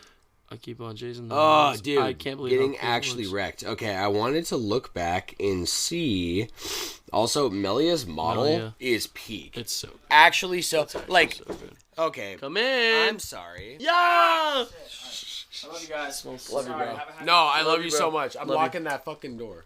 Yeah, you got me? You got me? Yeah, thank you, bro. I appreciate that. Easily. Wow. Easy, love bro. him. That was hilarious. Guys, more Dory is back for Season 3. And Sweet A, shout out from Season 2 as well. That's right. Also part of the Flash Force. We should say that because he was on an episode. Yeah, you know, I'm going to make a note about that. Flash Force. Dory. Okay. Flash Force. Melia's model, I was saying, peak, and it's the original voice actor too. And I feel like she played Clara in on Doctor Who. I haven't seen Doctor Who. Well, she was one of my favorite companions, and she was actually the one that leaked Xenoblade 3 on accident back when we only had Future Connected, and basically, like in an interview, all we heard was from some devs who were like, yeah, rumor says they are trying to fit upwards to over 8 characters on screen and have it still run. And that's why in Future Connected they were testing it with the Nopon, who follow you, who will not stop following you. Like, it's like you can get up to like, what, 10 or like 15? Yeah, like and 12. So, I can't remember her name, but she played Clara on, and she literally said like years ago, she was like, that's crazy. In an interview, they asked her a question about Xenoblade, and she was like, yeah. And she was like, yeah, I think they're doing another one. and everyone was like, oh, is that right? Dude. So, wow. Yeah. Well, I feel like I really appreciated her model and how she looks in this universe because Nia already, like, because of the blend of anime with kind of the more realism and unique style of Xenoblade 1, Xenoblade 1, by contrast, looks the most different, right? So Melia's new model, so, like, even Shulk, like, so dramatically different. I just feel they look older. I feel like they've done a way of making them look just, like, but with the cell shading, I mean. You know what I mean? Yeah, like, I know what you mean. It's different. Yeah, and Melia, like, she retains, like, her youth. Right. You know what I mean? I feel like they did the cell shading a little bit in Definitive Edition, though.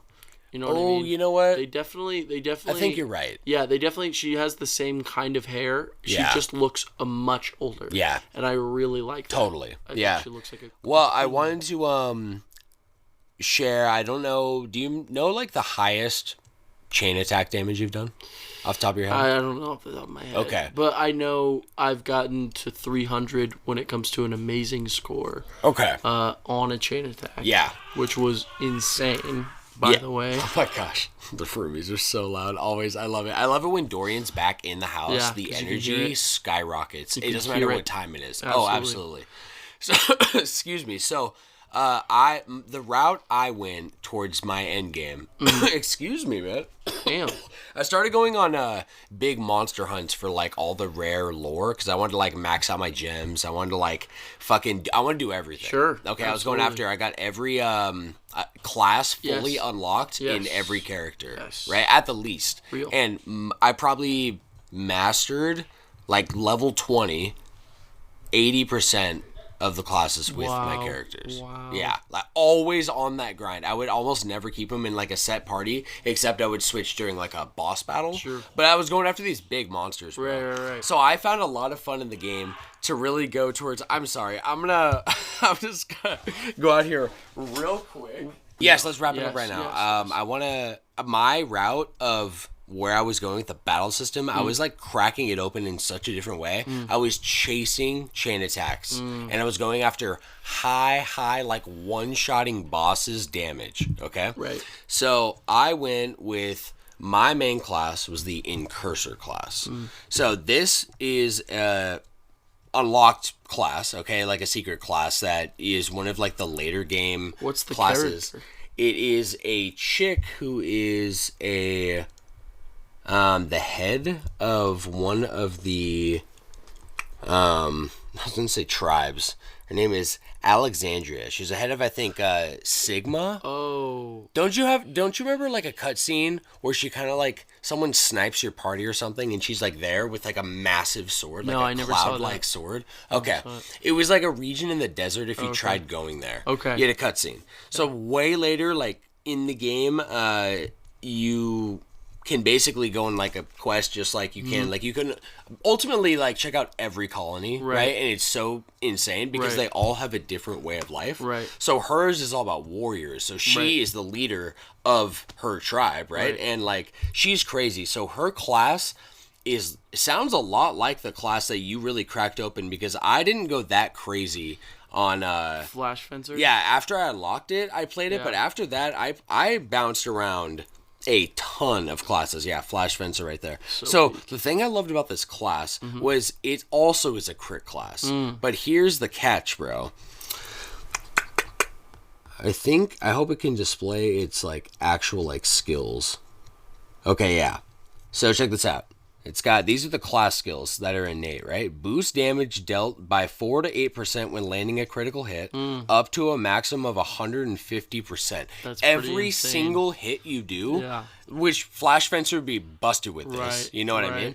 I for weak points. Each successful attack boosts critical hit rate by 1 to 2% of initial value, up to a maximum of 100%. And you didn't use this with Lucky 7? To be honest, I wouldn't fill up my gauge that fast, so I wonder if it's just way faster on the Flash Fencer class. It could be just right? the class. Also, you're hitting fast. This is not really a fast hitting class. You have a massive sword that Kinda you're like swinging ogre a around. little bit. You're kind of dancing around the Yeah, enemy. okay. It's honestly sick, though. I fucking love it. Floating kill boosts critical hit rate by 60 to 100% when attacking a launched enemy. So it has like a emphasis on launching. No smash though. And vigilance boosts critical hit rate of auto attacks by 50 to 100%. It's pretty busted. 150%. I apologize. So it's all about crits.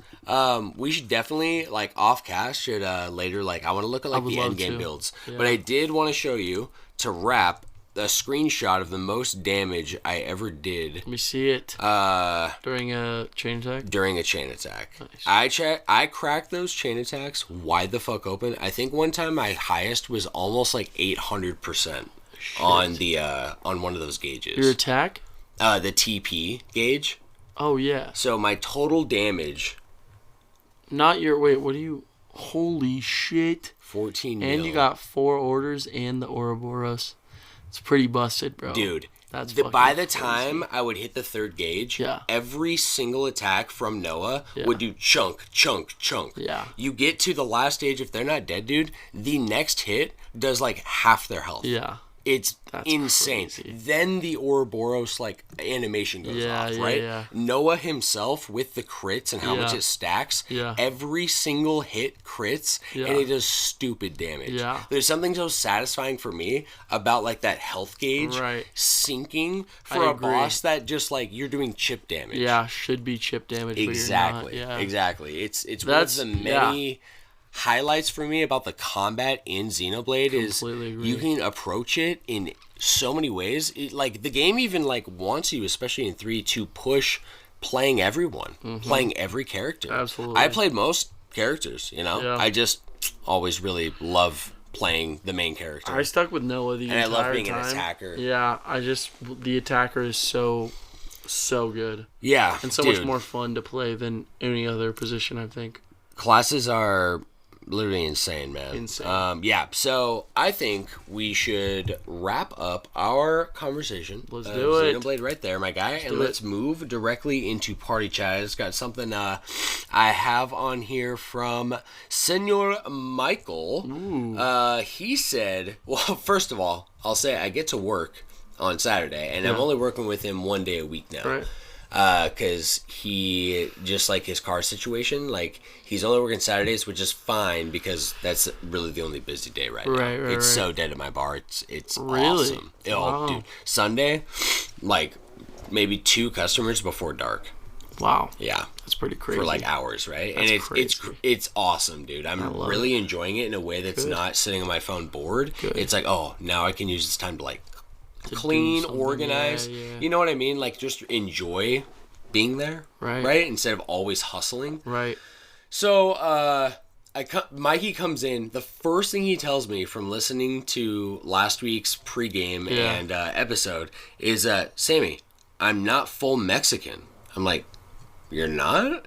No. He's like giving me. He's in my face. He's like, "No, what?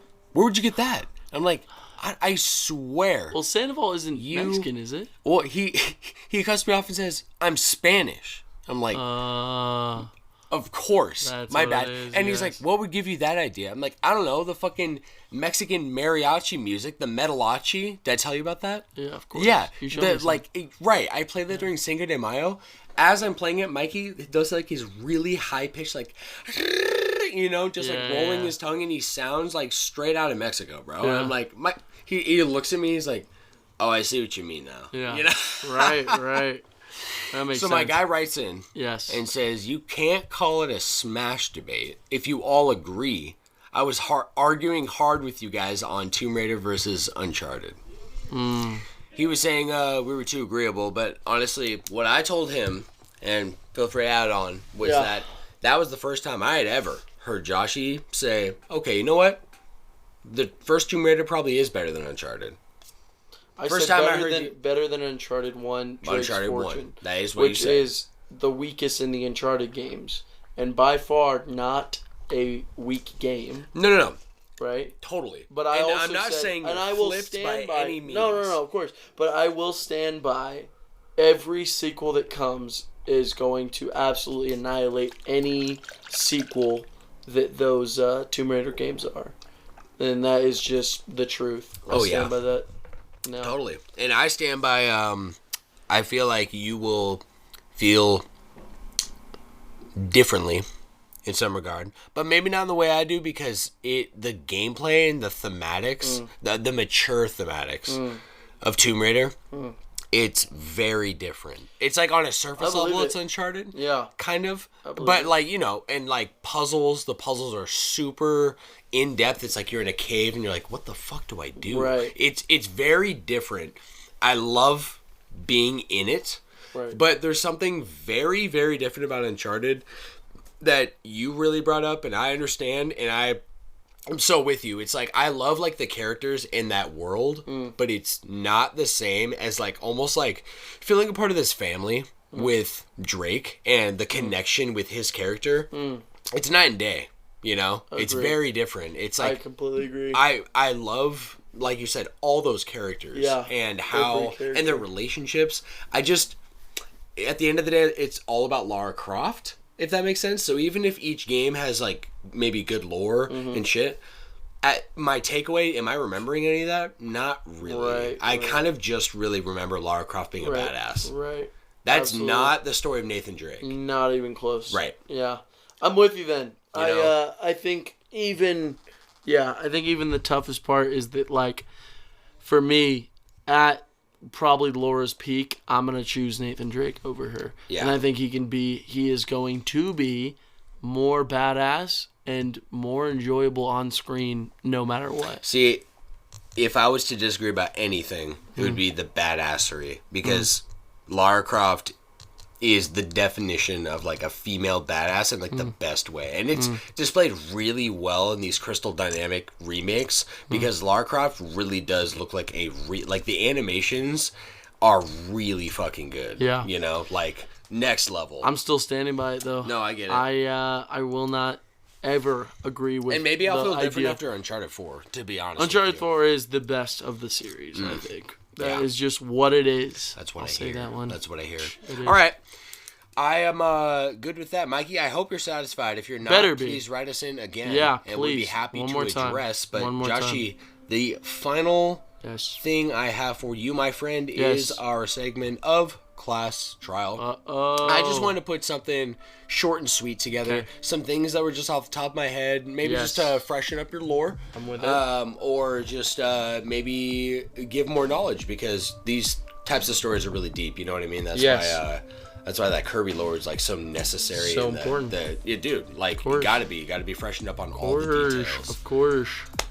So I got 6 questions. Okay. Let's keep it real simple. Okay. Question number 1 Yes.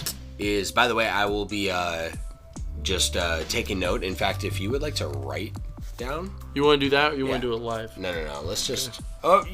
Let's do it live. Let's do it live. Let's That's do it what I'm live. thinking. Yeah, I feel like your Xenoblade lore is very good. So For the most part, we'll see. yeah, we will see. We Okay. shall see. I think all but one of these were off the top of my head. Okay. Number 1. How many hero characters can you unlock and recruit to your party? I'm gonna say 20. Wow. You are 1 off, my friend. I'm gonna give you a half point. It was it 19. 19? Yes. Are you including DLC? I am not including DLC. With DLC, it's 20. 21. You know what? No, wait. There's 2 of them, right? Mm-hmm. Oh, yeah. You're right. So I'm right in the middle. You're right in the middle. You're right before it all.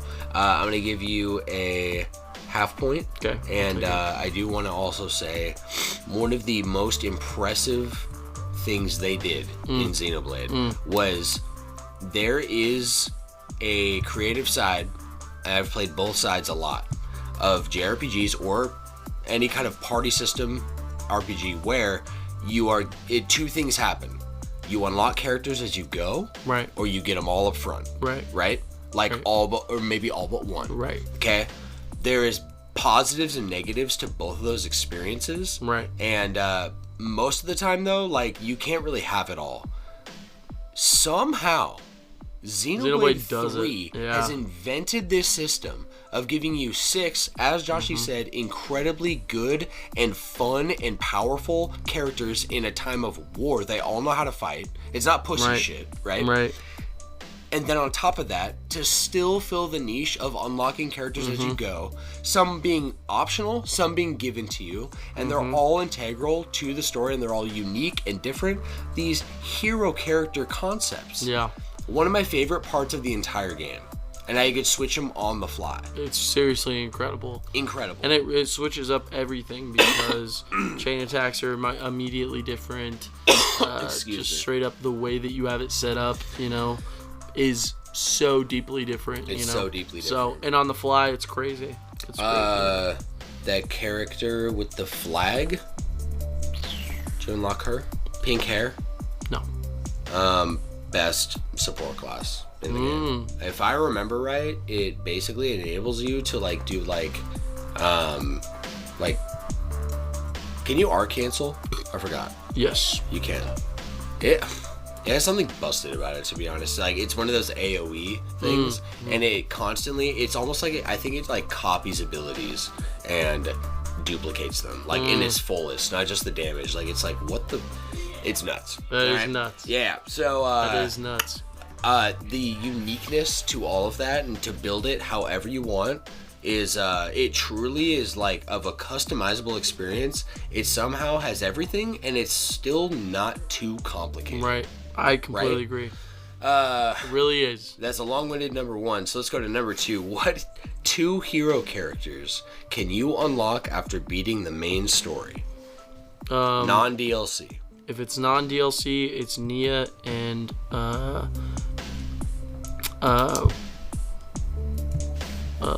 whatever her name, Melia Antiqua. And if it is DLC, you can also get Shulk and Rex. You can get Shulk and Rex?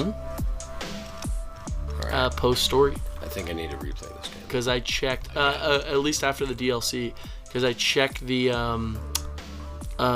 there's like a hero roster. You can go in the main menu, and it'll show outlines of all the heroes you haven't had except for DLC. And once you buy the DLC, it shows up new ones. And Shulk and Rex were there, and then the 2 new DLCs were there.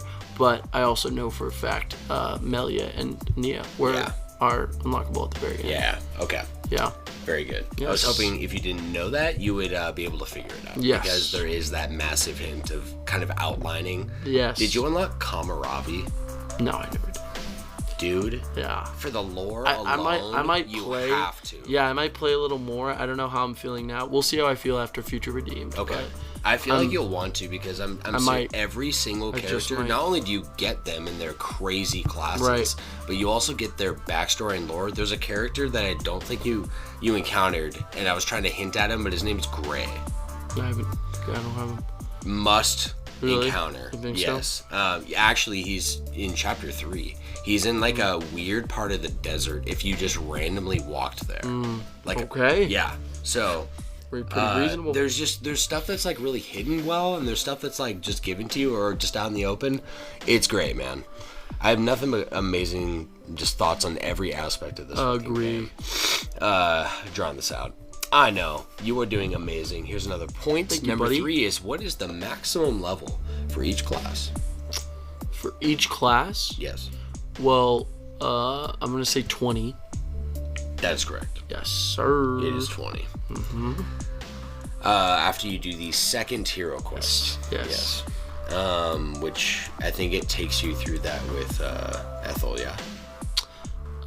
Yes. I'm assuming yes. I think but also, the only ones I did was Uni, Mio, and Noah. Because those were the mainline ones that kind of gave you it throughout it. But I assumed everyone has. I think, if I remember right, Ethel's is the first. But I might be wrong. I think the first was Uni. Oh. Because that's even before Mio, which is where the resurrection. I'm thinking. Okay, yeah. Not the main party. Okay. Number 4, Joshi. Who are Mio and Noah in relation to M and N? Who are the characters Mio and Noah? Yeah. They're the shadows of the characters M and N. They are the literal clones of their bodies, which didn't leave circulation after. Well, they're not clones. They are the bodies of them. Yes. Right. But I mean, they're technically they're not clones because none of them are. But they are kind of clones. Mobius doesn't re-enter the cycle. They're broken from the cycle. Right. So they're their shadows. Yes, they are literally the same essence of Zed. Right. Where they're a manifestation of the. Actually, what it said in the wiki was manifestation of their guilt joining Mobius. So of what we've seen, only of they're Mobius the physical that has that level. But they were physically born into the Queen, which means they have physical bodies. Yeah, that's why they have the expirations. But they're not clones though. They're like literally like it's almost like they're willed into existence. But they are the bodies because we see Noah come from. Sorry, bro. Yeah, but I'm saying it in a sense of like they're not physical clones, is what you're saying. Yeah, they're not part of that data. But they are a part of the cycle. Because they're born in the tubes. They are, because we see Noah, Lance, and Uni all lined up after coming out of those tubes, and we don't know what those things are at first, but they're not literal clones, but they are physical bodies. Yeah. They still are tied with their. I guess. Yeah. Like 100%. That's that's just what we see. Yeah. No, I'm gonna say like we're on exactly the same page. Yes. Number 5. Yes. Where is the real Nia being held in Ionios? It's called the Cloud Keep. That is correct, my guy. You're fucking nailing this. Come on now. Let's go, baby. Okay, last question. What is the central idea behind the creation of Zed and the existence of Mobius? It is the combined will and yearn of all the people in Ionios, or in each world of all rest, and the world at the end of Xenoblade 1, and they yearn for there to be a constant now, whatever they call it, the forever now. The endless. Endless now. That's what it is. That is correct, Yes. my guy. It Yes. is the endless. I'll take now. it. I'll You got take it, baby. 6 out of 6. Let's Joshi, go. that is a perfect score. Yes, Proud sir. of you, buddy. I'd hope so. I certainly hope I so would because hope this so. is a game where it's gonna be hard not to forget. How right? could you? How could you? No, that's what I'm saying. It's gonna be hard to forget. Yeah. Yeah, that's what I meant. Joshi, let's hit the Proverb Spotlight. Let's hit it. This week's words of wisdom inspired by the legendary Uncle Iroh Yes, himself. sir. Man himself. This comes from a Xenoblade 3 character, if you know it. Okay. Give me a shout out. We'll see if I know. It goes, quote, if anything, we should be whoa. Whoa. From the top. Yes. If anything, we should be questioning all that we've thought to be true. That's it? That's it. Huh. I don't know. That's Tyon Oh. from Xenoblade I was kind of thinking Chronicles 3. Tyon, but Yeah, that man. works. Yeah, just very logical and very Yes. like that. I think that statement is so powerful because it seems very straightforward. It's heavily rooted in all of the Xeno series of Yes. like, don't just believe. Just question everything. Yeah, question what you've always What's presented thought to to be you, true. yes. Yeah, exactly. Like, Completely. you know, if you don't like how something is, it's up to you to change it. Completely Big true. theme, right? It's the theme. Joshi, that is a wrap Whoa. for Let's this go. week's episode of Sir. the Flash Brothers podcast. Wrapping My on my friends, thank you birthday, for joining us and being a part of today's voyage on Josh's birthday. That's I'm actually right, glad baby. it poured over into your birthday, Yes. bro. Isn't that cool? Yeah, no. Actually, legendary. Joshi, let's plug one last time. plug it. Let's Okay, plug it. don't forget to send your listener submissions for next week's episode or reply or to the Spotify Q&A, patreon.com/flashbrospodcast, or send us an email, flashbrospodcast@gmail.com. As right, always, thanks for cooking with me Yes, today, sir. Joshi. Yes, sir. Grateful as hell for you, brother. Grateful for you, man. Last call, my friends. We will see y'all next week. Be Yes, sir. safe, spread love, and enjoy your Keep weekend. it going. And happy birthday to everyone out there.